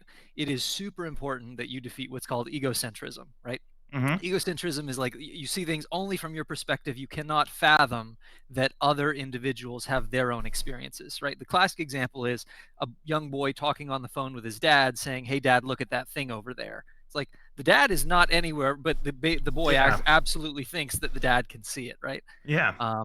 So Piaget thought you got to get rid of egocentrism. That's the biggest task of that age, right? For you to be able to grow. What Ply is pointing out, I think very, very aptly, is that the algorithms and everything involved is very much favoring an egocentric worldview, right? Like it's completely removing the ability for people to actually get past that. So then they grow up, and they have a total inability to actually empathize with what the people around them might be experiencing, right? And well, I think that's perhaps not what Jordan Peterson thought when he said psychopathy, right? I do think it is another very, very important point that I think Ply's absolutely right about. Yeah, I agree that I'm absolutely right about it. You're great. You're my favorite now. You win.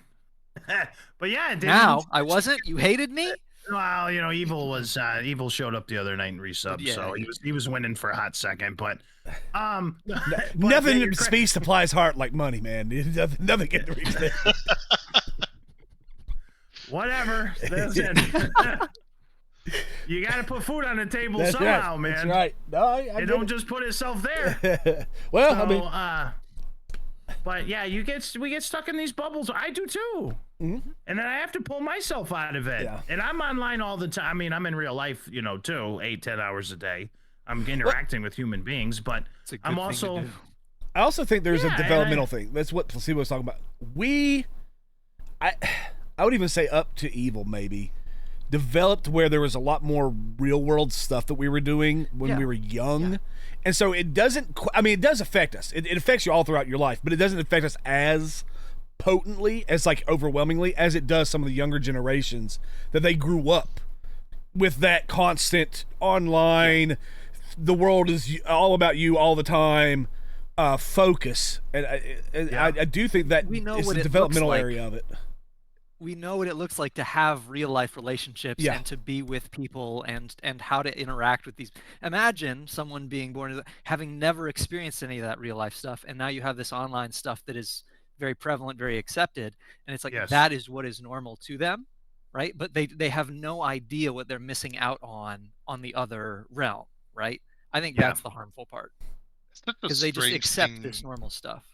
To think about, like, you know, someone that's born in the inner city of New York, or you know, and they never move. They stay there, and they don't have enough money to go out and experience the world itself. And you know, no matter what, they are stuck in that echo chamber, and there is, you know, not a whole lot that they can do to get out of it. Correct. And it colors the way that, you know, a lot of people actually see and experience the world. So, well, there was a comedian who was talking about, he has friends from New York, and he always found it weird because they would go to other places in the country, and instead of being like, oh, this is cool, look at this unique thing that this culture does that we don't have in New York, they're like, well, this isn't like New York. In New York we do it like this. Well, in New York we do it like this. And it was like they could not, like, break their brain from the expectation of what things were in New York being like, this is status quo. Whereas, like, well, no, here, this is status quo. Your way of doing things is the weird way, or whatever, you know. And that is interesting, because I think it absolutely plays into this as a real world example of what's going on online. If from beginning you are developed in that, you will keep that mentality. It will solidify it. I think that's the word I was looking for. It will solidify that type of mentality and thinking inside of you. And yeah, you can like, for example, when you were talking about you doing it wrong because we do it like this over here. Look at Apple iPhone users and Android users, right? So Apple people are like a cult. Like, they won't even admit anything of a new feature on another product at all. Like, when they get their new iPhone every year, but say Samsung had that feature 4 years ago, they won't even contemplate buying a Samsung or an Android phone, Because Apple, listen, Apple does it right. Apple's the only company. So it's all across the spectrum of human behavior. Mm-hmm. You know what I mean? For most people, like I'm the other way. Like I won't even look at anything Apple does. Right. So, and I probably should once in a while, but I'm like, yeah. My favorite is the Apple is safer because it's not as readily available, so hackers don't know how to get into that. When you look at like the past three, I think they were called the fappenings. Whenever the fappening, yes, yeah. when all the actresses got we all know what this is. Yeah, it was. Please tell me more about describing it in detail right now. I have no idea what you're talking about. Right, but it was all Apple networks that got hacked, and that was all from the Apple shit. It's like, I wonder what happens. It actually is mainstream, so hackers are going to. Yeah, man, it's and that was so long ago, and people are still like, hey, Apple's more safe and more protected because not as many people are using it. And I'm like, hey, are you stupid? I know. Yeah, they don't. You think a real consumer, a real intelligent, independent thinker would look at both phones, or will look at New York City and the countryside, or New York City, or some smaller city like Cincinnati or something if they want to live in a city, and they would make a determination as to where they want. But no, it's just that this is all I know. This is the correct way to do it. You're wrong. You're not as good as me. Even when their city is burning and falling apart all around them, or their phone is hacked completely while everyone else was using a different product, or their car is broken down, or their Xbox got a red ring of death, but Xbox is the best. I had people fight with me over Xbox's price hike. Like, Xbox knows what they're doing. I'm like, yeah, they do know what they're doing. They're fleecing you, bro. Yeah. Like, right. you know what I mean? Like, and I like video games and I like Xbox, but I'm done. I'm out. Well, no, the rats will go down with any rat sometimes will go down with any ship. It does. It bothers me how much people conflate comfort and familiarity with goodness. Like I think that's like a abusive spouse. Like you just stay with an abusive spouse forever, even though you shouldn't. Because the devil is better than the devil you don't sometimes. So they just get used to whatever that level of uncomfortable, like communism, like they get the right, like the. I was thinking like grandma's soup. I was thinking innocent. Listen, we're going grandma on this show. She had to like make grandma's soup potato soup. It's delicious, and it's like her communist potato soup. Because that's all they had was potatoes and the communists. Russia. Yeah. Fuck the commies. I had to say that at least once here. But I'm just saying, anytime you need an F the commies out of anybody, you call me. I don't care where I am or what I'm doing. I'll get you on the phone. All right. So I'll get you with the soup. New England clam chowder and Long Island clam chowder, right? You got the red and the white, right? But like familiarity. As a New Englander, I think Long Island clam chowder is disgusting. I think it's Exactly. I think it's an abomination to society because I'm from New England. That's how you make clam chowder. Right. I have to look up the difference now. What is this? It's red or white. It's different. It's like a clear. It's also like a clear soup. It's not creamy. Like reddish. It's actually almost like a different soup. They just happen to also throw clams in there. Yeah, chowder. Yeah. Oh yeah. No. Apparently, New England clam chowder is the only real chowder. And yes, Manhattan. I've never heard of Manhattan clam chowder. Yeah. Now this is the rabbit hole. Yeah. You got a big man thinking about food. You better watch out. Yeah, listen. But it goes to your point that people get used to a certain thing, good or bad, and then just even if it's falling apart and it's horrible and it sucks. Good. It's just this is the only way. Well, we were talking about that with Dr. Disrespect, right? People got so into he is my hero, this is my comfort, we are the good guys, that even when it came out that he may not be such a good guy, they still were unable to. They instead would go on and defend it. Well, you don't know that when he said, inappropriate things to an underage, you don't know that what inappropriate meant. It's like, does it matter? Like he was still cheating on his wife, with a child. Come on, it doesn't matter. Like that doesn't really change. But anyway, that's I think you're seeing this with streamers as well, the other ones, that they just, as they get exposed, there's some that are like, I don't like this so much, but there's others that like double down. They just, cover their eyes, cover their ears, and go, my guy's right. Yeah, well, yeah. The politics is a great. All, yep. It's a great, they just, like, when one of them gets caught doing something unruly or something, like the guy in Virginia who's running for attorney general, he's got text messages how he wants to shoot Republicans and their kids.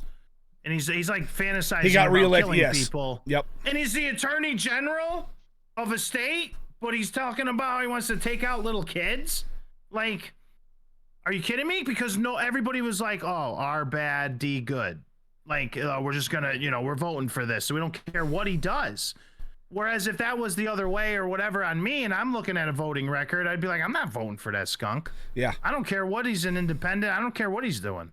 No, I agree. I'm the same. Like, if it's something genuinely off, not a disagreement in what policy means. If it's something like you said, he was so weird when they're formed. They're so weird when they're formed. I can tell you, just when I was a little kid, I remember my dad used to take me to the boxing matches all the time, and we used to watch this show called Tuesday Night Fights on USA Network. It was on every Tuesday. And it was my favorite show when I was a little kid. I loved boxing, and I always rooted for the Italian guy. Yeah, he's 0-36. He's coming in fighting this big guy who's 15-0 from Brooklyn, and I'm the Italian guy. I didn't even know his name, or the Irish guy. The Irish guys or people would root for the Irish person, like Mickey Ward and Arturo Gatti. It's crazy. Even though you knew, you're like, well, this other guy's a better fighter. If I'm gonna put my money down, probably should bet on this other guy who looks like a tank. No, I want the Italian guy. Like, it's just weird. Sports, the Vols. No, you're right. Right? Yeah. My dad's like that. If we score a touchdown and do this, he's like, they're just, kids being kids. The other team gets up after a sack and is like, wee! He's like, fuck, he's actually cussed one time, and that was, he was like, he gets super angry. It was just anybody from the other team. They're cocky. They're immoral. They're immoral because they're doing it. They could be the exact same action that our guy's doing it, but their guy is just like self-centered narcissist, and our guy's just he's playful. He's a Vol. He's a good guy, and I agree because I'm always correcting him on that stuff. I'm like, Dad, it's the same as what we just did. Like, come on, I try to like calm him down a little, but yeah, that's what I'm trying to say. So it's the virtualization of college football. No, I agree. Tie it back in. It's just, you get this. Our brains are so easily people think they're unique. A lot of people, we all think we're unique, but I can tell you, just working in retail, people are not unique. And 90% of their lives, they're 95. They're just so predictable and so easily controlled and so easily people come in at the same time every day. Like there's you won't see people for a while, and then all of a sudden there'll be a group of them all just. I think there's a mathematical equation for that, by the way. I've seen it before, but in retail, they act the same way, and then they think they're special when they're requesting something, and you're like, dude, I've heard this a million times this week, bro. Like, there's nothing special about what you're doing. Like, there's nothing, you know what I mean? Like, and they think they are. It's the uniqueness. But it's not. It's like fake uniqueness. Like, they think they're special. I was gonna say, do you think that's when I think a lot of people, we see them freak out, is when that realization or like reality kicks in and they realize they're not actually as special and they're not the snowflake of brilliance that they thought they were, and so that's why they start blaming anything. Right? Like, it's always someone else's fault. It's always government, the man, somebody somewhere is at fault. It's never, well, actually, I'm just doing the same shit. I think they lose, my personal belief is they lose sight of their actual uniqueness and their creation from God. And they're focused on other ways of being unique. So they don't understand that they are a unique creature because he created you, in my belief.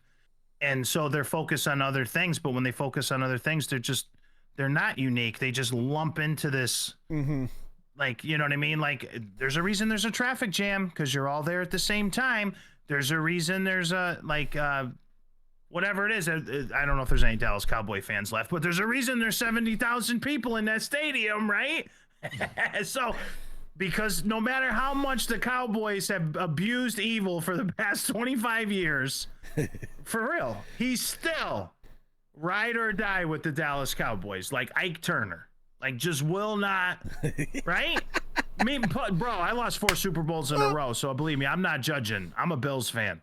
Nah, you're good. You're good. Josh Allen for life, and I'm, but I'm a Vols fan. You can't get much more miserable than that. But yeah, I know. So I'm just saying, like, sports is probably the best example of society as a whole, like where it's going. And people think all sports are real, and they're all stupid. I mean, we just found out about all the cheating in the NBA. The MAFIA, yeah, that's the second time in my life that the NBA and the MAFIA have been caught shaving points, paying off referees, running gambling behind the scenes. Happened in the 90s. I don't know if you guys remember the referees in the 90s. Tim Donahue, was it? It was Tim something. It was some referee. He sang like a canary. I don't know if he survived past that interview, but he sang like a canary, that guy. And he's talking about they were paying him to shave points. And that's why I was like, I like the WWE because it doesn't insult my intelligence. You at least know it's fair. Yeah, I get that. That's fair. I at least know it's a show. The NFL, how many plays have we seen over the years? What was that? Where was the referee on that? Like, come on. The problem is, this is where my issue is. I have a hard time deciphering if it's that or if it's just humans are incompetent, and there is a lot of incompetence. And I think you see that happen in other industries. You see a high level of incompetence kind of taking over now. It's just like, for some reason, competency has been dismissed as a valuable trait.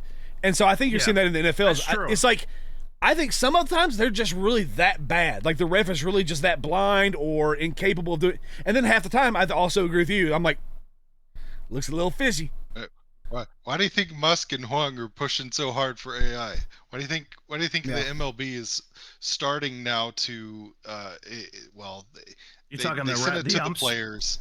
Yes, the calls, the electronic call systems, like they're starting to use it in preseason those games too, though. Yeah, I mean you can, but like people tend I don't to know. trust It's like electronic voting. Do you trust it? You know what I mean? Like, well, I mean, someone could get in there and hack it and say, "Listen, we need balls to strikes to go up, 40% to 32% or whatever.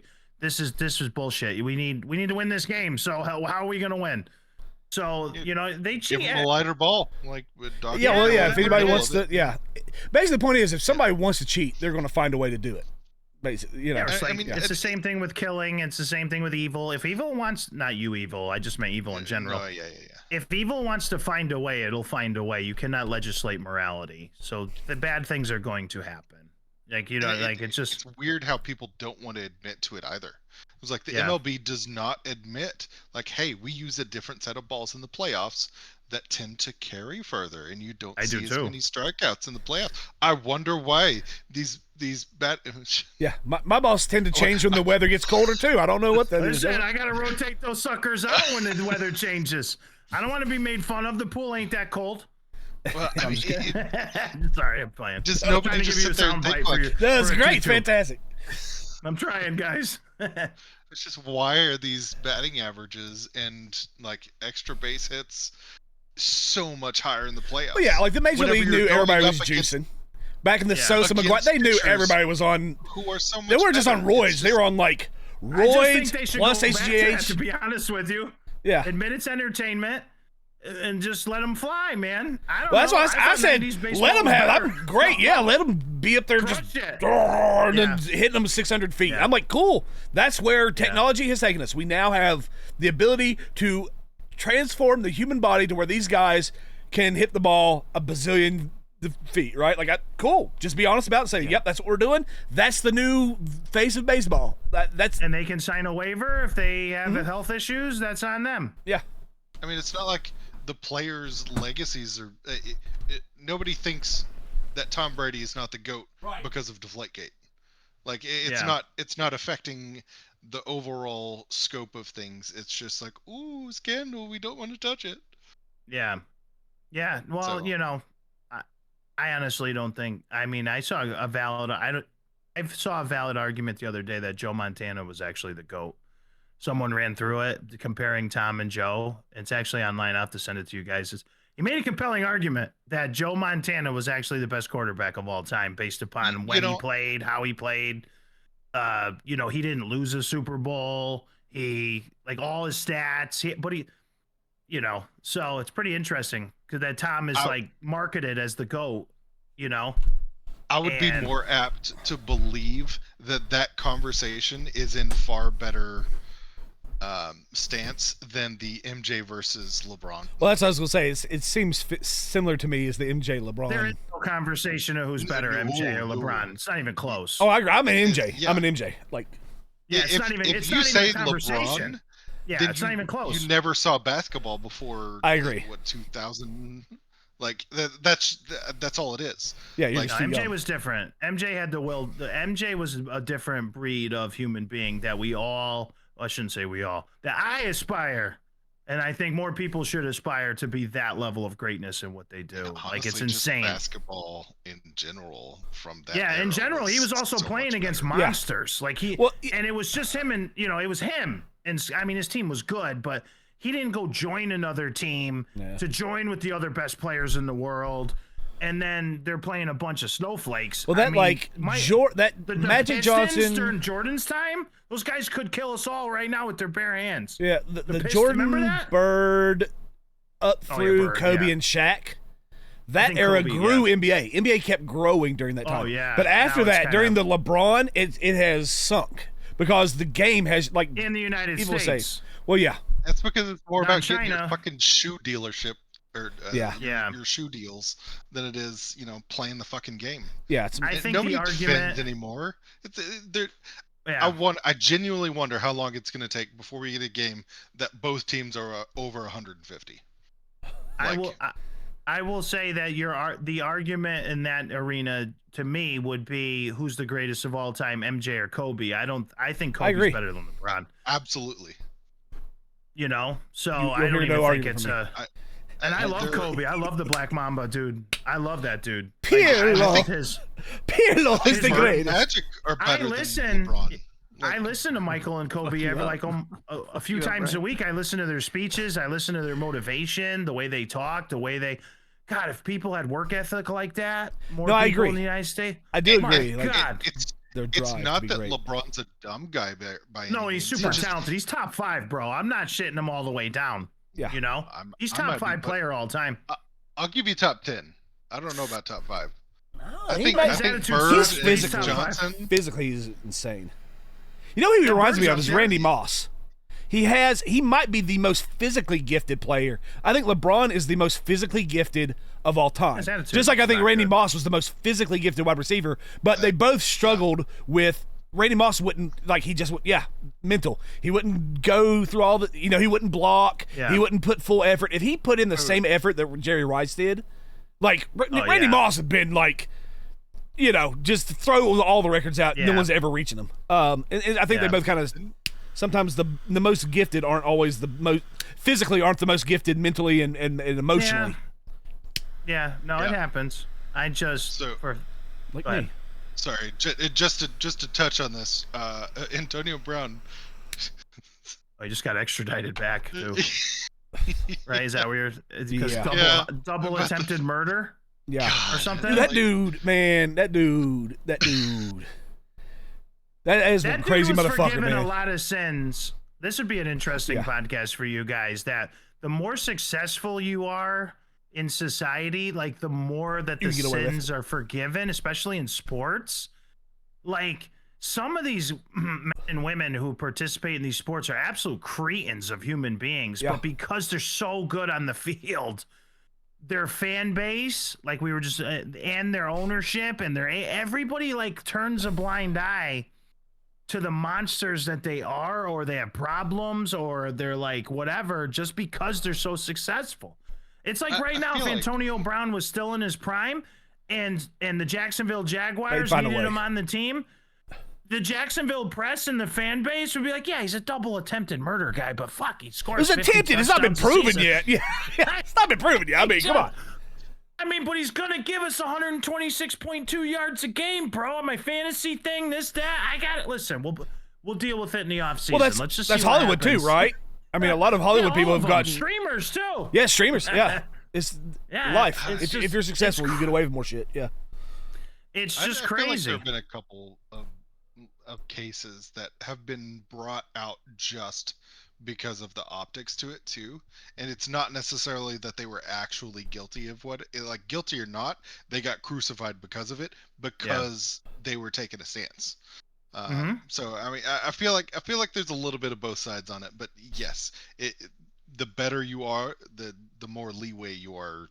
It happens, by the way, and I'm not just sports. I mean, you can work for a company and just be a total, awful human being to your coworkers, but your sales numbers are through the roof. Management's going to have a real hard time pushing you out of the way because someone else makes a better apple pie than you and is nicer. Like, you know what I mean? Like, I hear you, but I'm just being honest. That's just the way, right? That's the way it all works, that's what I'm saying. Hollywood, any industry. Yeah. If you're an elite at it, I mean, these billionaires, right? I mean, they all cheat on their wives. I mean, there's not a single one of them. Well, actually, crazy enough, Zuckerberg's the one that. I mean, Elon doesn't because he doesn't get married. Well, yeah. Well, I mean, yeah, but that'd be a heck of a podcast right there. Write that one down. Is it what Elon does moral with all these kids he's having without a dad? Yeah, no, I agree. Well, that's because Elon's not a huge Elon fan, so he would have a very strong opinion. Why do you think he needed $1 trillion pay package? Like, he's got the. I know. I know. He's such a gray area figure that drives me nuts too. Like with his Neuralink and everything else he does. Like, I don't like I mean, I see the potential in it, but then I saw Terminator and I saw The Matrix, and I'm like, it's like every scientist, right? With AI and stuff, it's like Jurassic Park. Are we fucking ourselves over? Like, I get that your intent, you as a scientist, your intent is that this will be used in a good, moral, positive way for that, but you can't control how that science gets out of your hands. Yeah, it's like historically we know what happens. It will get out of your control, and then it will be misused. Like, we just know this is going to happen. You have to take in the possible negatives of what will occur. Yeah, I know. So we're all over the place. I keep hearing arguments from people about this AI thing and it pisses me off because they're like, oh, if used for good, it will be such a beneficial and positive outcome, right? Like, imagine the CEO of a business who wants to make sure that this memo has all the details it needs and can run it through and say, hey, please check this memo, make sure I'm not missing anything, right? And it's like, yes, if being used that way, that sounds great. Is it ever fucking being used that way? No, it is 100%. Here is my homework assignment. Write it for me. Right? Yeah. That is the way it is being used. Or let's put words in Martin Luther King's mouth and put them on TikTok. Yeah. So you are correct. Like, I think it's replacing a lot of it's replacing our humanity. It's like I get blamed all the time of having my head in the clouds, in the world as it should be, and not paying enough attention to the world as it is. You're right, though. Right? You're but right. That's what this is. That's what this is. These people, these AI people, are like they're in the clouds. They're not paying enough attention to the world as it is. Yeah, they don't know what Skynet is. Because wait until it starts. I'm serious. Like, we grew up on it. Like, we know where this leads. AI. I'd say even if it doesn't turn into that, my thing is, I think it will take humanity from us. I think. Like, less people, more jobs will be lost, you will have less purpose in your life, and you're just going to be like... Your brain will function far less and far... Like, you won't have to process. As a result of what your brain can experience is diminished. The calculator, placebo. Yeah. The calculator. Yes. Yep. The remote control on the TV. Yep. People don't even get up to change the channel anymore. Right? Whatever. I would say the calculator is probably the biggest one, just back in the day. What did our teachers always say to us? If you use the calculator, you're not going to be able to do math. Yeah, and you're like, you won't be able to do this, and you want to have it with you. And now today, when I see my teachers, I'm like, I don't have to fucking do math. Yeah, like, it's over. Absolutely. Nobody knows Your how to do washing machines are already ordering shit automatically off of Amazon. Oh, yeah. Oh, that's dope. Wait, that's a feature? 3 months. Yeah, that's. Oh my god, I just did an inventory today, and I need bounce, and I need freshening crystals that I use now in my laundry. There are some things that it is okay to I'm glad we have the wheelbarrow so that we don't have to spend all day hauling potatoes, right? I think that's beneficial to us. Yes, did we probably get less muscular? Probably. But is it a good trade-off overall? Yes, I think so. But like this AI stuff completely removes so much brain capacity for human experience. That is it's also the one not part correct. of us that actually makes us unique. I agree. Right? Yes. It is the experiential quality that I have, right? Even though me and Evil and the two of you are fairly similar, the one unique thing is the capacity to experience that I have in this body, in this form, that you guys don't. And that's getting shredded by this thing, right? It's getting absolutely shredded. And it's in its infancy. Yeah. Yeah. It's not even, we're not even like well down the road with it. We're not on fourth gear yet. Yeah, we're like second gear. Yeah. It's funny because when I look at some of like the practical applications of AI, I can actually see like there's a large sector where it can be beneficial, especially in like the medical and agricultural fields. But again, like Preacher was saying, that's taken so much away from like potential jobs, potential avenues for people to be able to, feel like you're doing something in the world. Yes. Yes. And there's it's taking away purpose. Yeah, that's what. Yeah. Yes. Yeah. I just saw a quote from the other day from Elon, was on Joe Rogan's show, and he said something about soon no one's even gonna have to work or something. Yeah, I saw that too, and I was like, so we're all gonna be like from WALL-E? Yeah.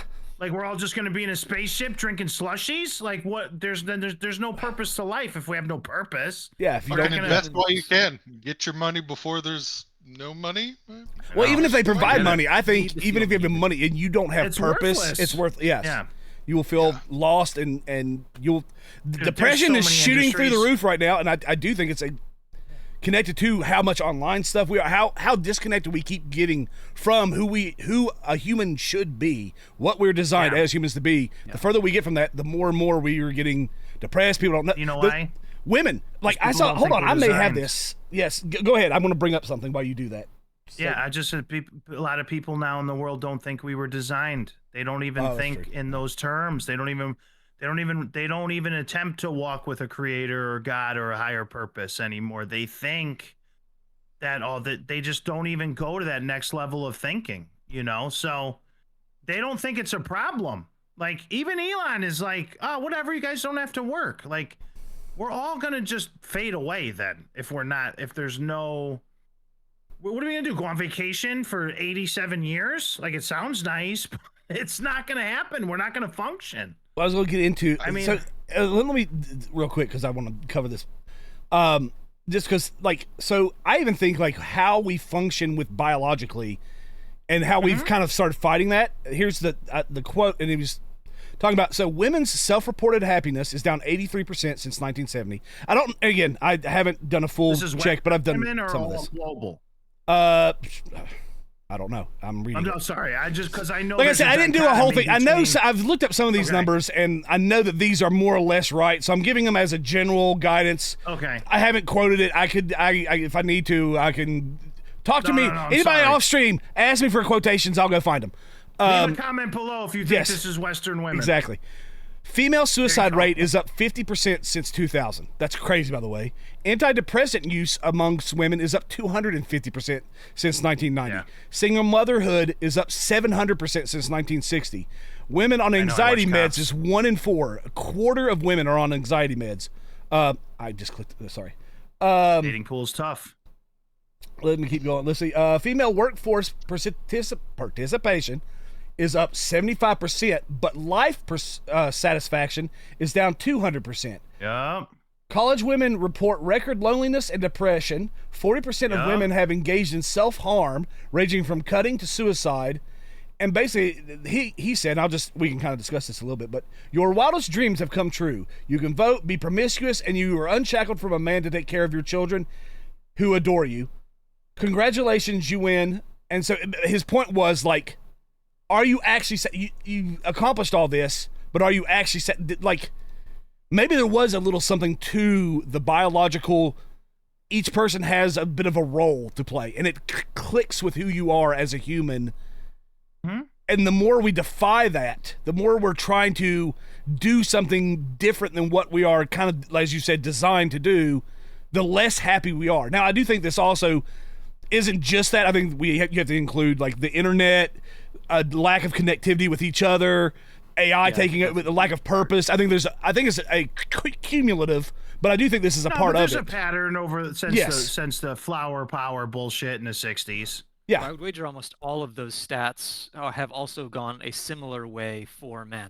I think men. So, you know. It's not been as drastic because men have always had higher suicide rates. So we've all, but it has grown. It has absolutely jumped up. Men have walked away from a lot of that stuff. They're just not even interested in marriage and kids and family. It was something like 80% of men. Really, it was something like close to like. The generation below me is like F that. I think they can't do it, and so they say, "Oh, I'm not doing it." To be honest, like I think it is people that no matter how hard they want it, they could never walk up to a woman and say, "Hi, my name is Hunter. I'm interested in you. Do you want to get dinner?" Yeah. I don't think they could do it. And I've heard a lot of. I've heard some debates on why that is. Like it's not all men because they've gotten scared. It's also on the way women have treated men who do that, as if you are the scum. How dare you approach me? It's like, well, you've also seen what their fathers went through too. With that's true. Losing everything in divorce, barely seeing their dad. I mean, I think divorce has killed that. Yes, I think that's a big. Shredded. I think that's killed marriage. I think that's killed the. I don't know that that's killed the walking up to. For sex. Young men will do anything for sex. Well, I will die on that hill. Okay. I was like, yeah. Hey, we got some AI robots coming out, so I don't think that's... and one of the first ones, you get this fucking Annie robot that's like, just ridiculously like, I'm horny, come touch me. And it's like, yeah, thanks, Elon. This is going to be really good for 8-year-olds. Wait a minute, what's the link to that? I'm just for a friend. Just look up Elon Annie. You'll find it. Well, no, did you see the Chinese robot that actually walks like a female? And it actually like flows, like it doesn't walk like it actually has like human movement now. They've gotten it to where it now has human movement and human shape. And like one of the cuts is like some dude like fingering its mouth, and it's like all textile and it looks normal. It looks like a real person. I bet you within 5, max 10 years, we will have almost nigh indistinguishable Android robot sex bots. I would. Japan has that problem now, don't they? Oh yeah, they're not reproducing. Most of the guys are. Korea too. They're both on a path to annihilation, cultural annihilation. Don't have enough women, right? The Chinese are struggling because they just don't have enough women. They killed all the women. One-child policy, and they almost killed their society because of that stupid policy. Yeah. But the Japanese are having an issue with. They're not. Men and women aren't having babies in Japan. They're not connected. Yeah. It's a cultural something's wrong. There's a lot in that culture that there's stuff going on because they can't like get homes, or like their apartments are fucking tiny as shit. Well, they've got massive alcoholism problems in like young college. Oh, absolutely. It's wow. Well, Korea has a similar thing because they have such a high focus on money that like your worth is it's very financially tied to who you are, and so men aren't even approaching women because they don't think they're, and women are saying, yeah, you're not high enough on the financial scale for me to bother, and so it's like no one's procreating because no one can get to that stage. Isn't that crazy that society would even think that is the status for hooking up is like you're supposed to build together. Mm-hmm. Like that's where your true love comes, is when you build a kingdom together, when you build these things together.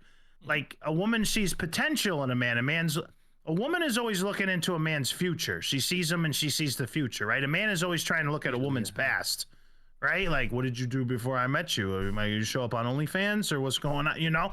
Like, so a man is always looking at the past and a woman's always looking at the future. But the most beautiful relationships, in my opinion, are the ones formed in the formative process of a woman who believes in the man and supports him in whatever the goal is. She could have goals too, so I'm not saying that, and then they grow and they build this thing together, and that just binds them so much more than, I gotta be honest with you, if I hit pay dirt and then I met a woman, I would always in the back of my mind be like, yeah, you'd think Number one, do you really like me or do you like my resources? Number two, if you piss me off, I'm just going to replace you with another Ferrari. And number three, because money can always be lost, right? Because anything can fall. You go, are you going to be here when I need you most? If I lose it. If I lose this money and I have to build back, are you just going to leave me? Like, there's that lack of trust. That trust is not there. The worst thing a woman could do is date a guy who already has it all. That's it. He's got no motivation. If he already is fully self-sustaining, owns his own house, owns his own cars, owns his own business, already whatever it is, he already got his kids, he already did this, he already did that. He doesn't need you per se for anything, and he's not going to change. It's almost like you're a pet and not a partner. If that's like that. Yeah. I for years I've been like, I'm looking for a partner. I'd like a partner. Partner sounds good, right? And you know, not all, but I do think some women, I think.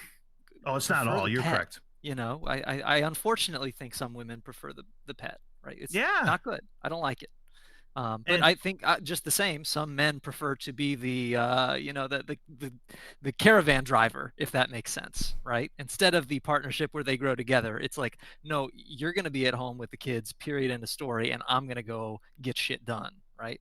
So that partnership could be whatever those two or design. Yes. Right. Yeah. So if a lady stays home and manages the home and raises the children a majority of the time while the man goes out and, does the fields and brings home the goods, then that is still a true partnership in my opinion, as long as that's the understanding that what they're both doing is equal to the goal and the cause of.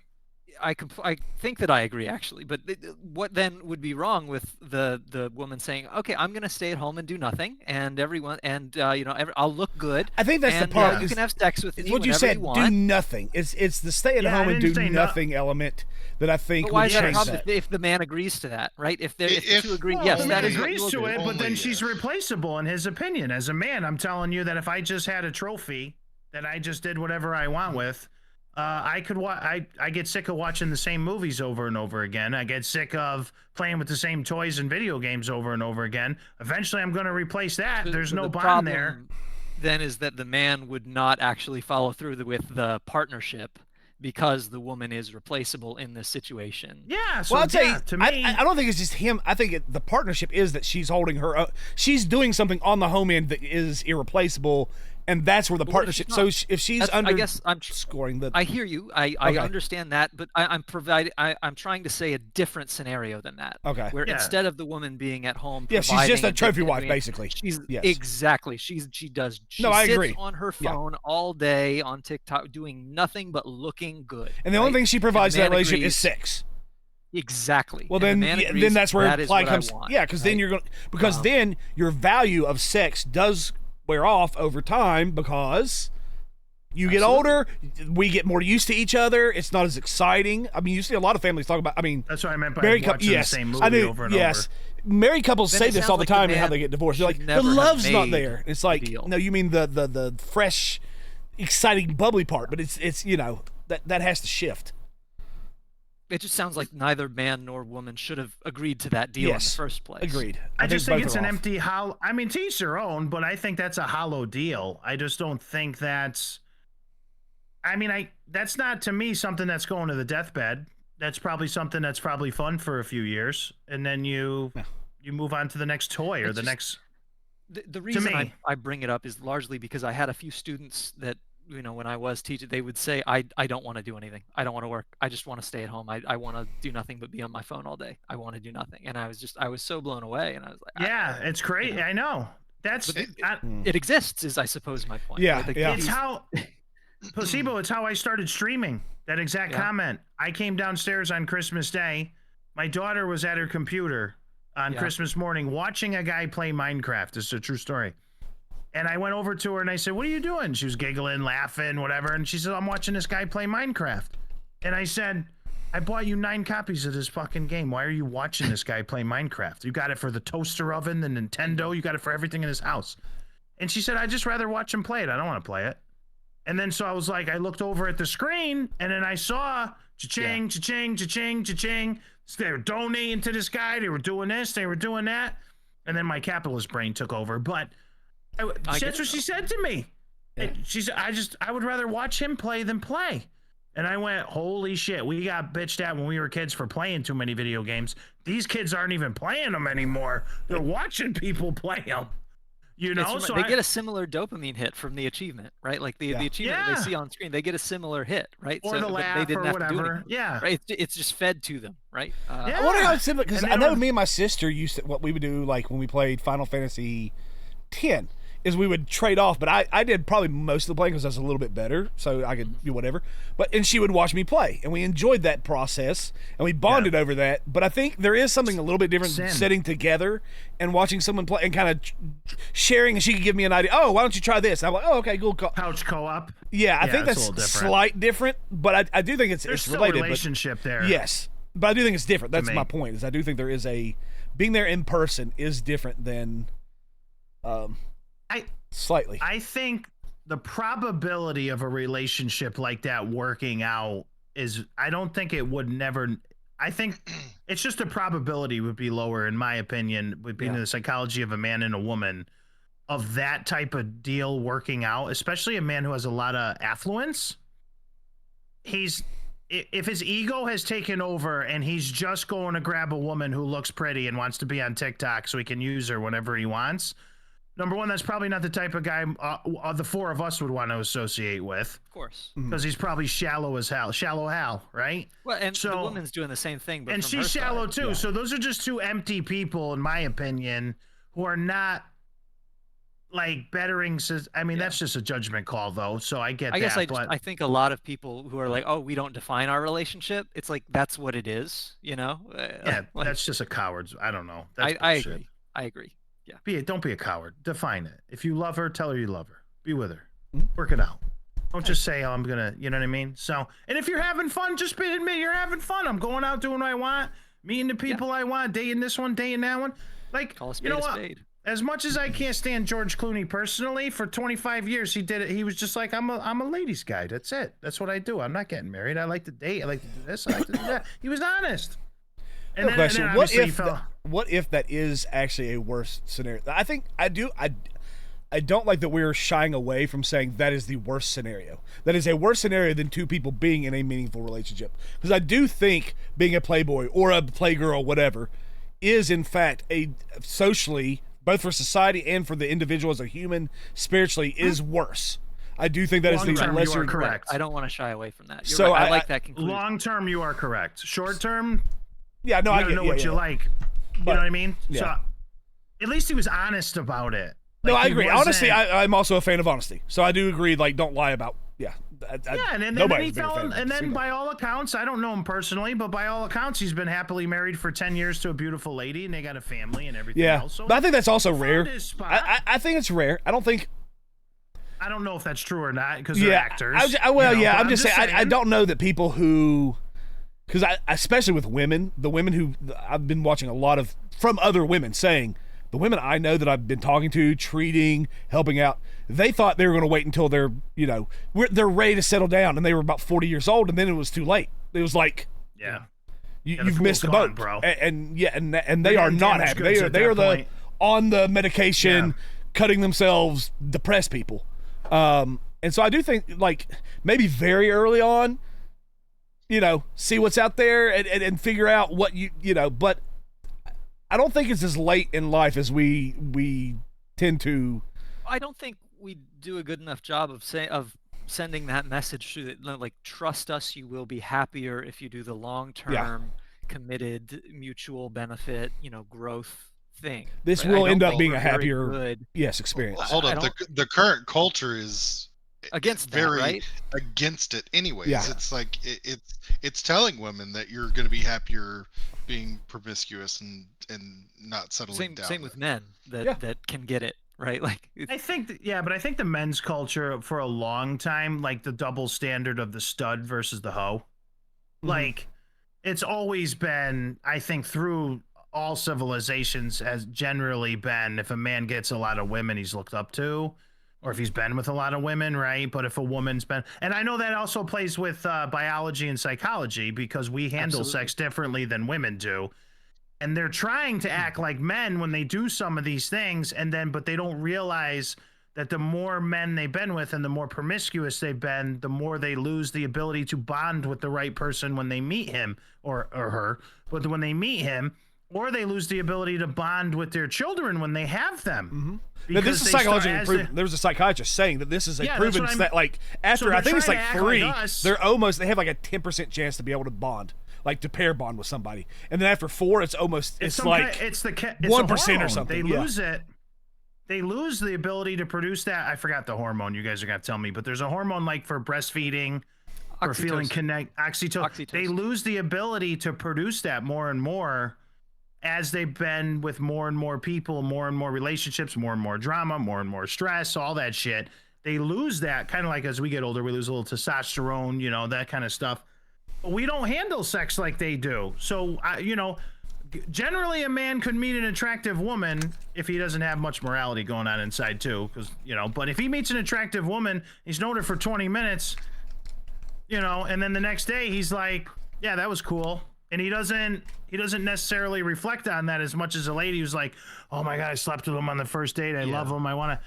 And then next thing you know, they're a little more crushed and a little more hurt that the man didn't come back or didn't work out or whatever it is. And the bond. So I think men have been in that position. And I think that marriage and those things were designed to slow us down and calm us down and redirect our ego and our testosterone and our talents in a better way than just chasing women, right? Or just chasing, you know, whatever. Makes a lot of sense. My purpose when I had my children became more about my children than it became just me being like an absolute monster and whatever I did. It became... I can resonate a lot with that because I have, like, in seeking a partner, it is like I don't want to look at other women and, you know, like I want to be chill, you know, like I totally understand. I think you're onto something there. Women are exhausting. Like to have more than one woman. Like, I'm sorry.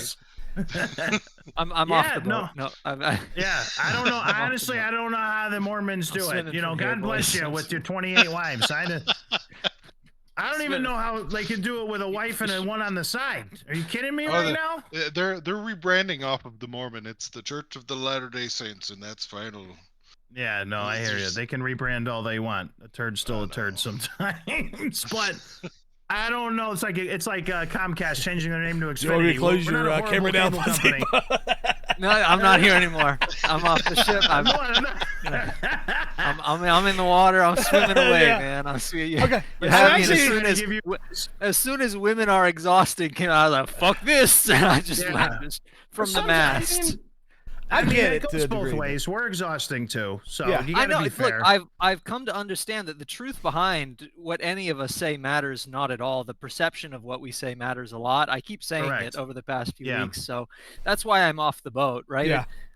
Looking at all of this, I know that all 4 of us literally just want what's best for the people in the world. Agreed. Right? Like that's why we're saying these things, is because we genuinely want what's best for people, and this is, you know, what we believe to be good advice that is well reasoned and well thought out and fairly well studied.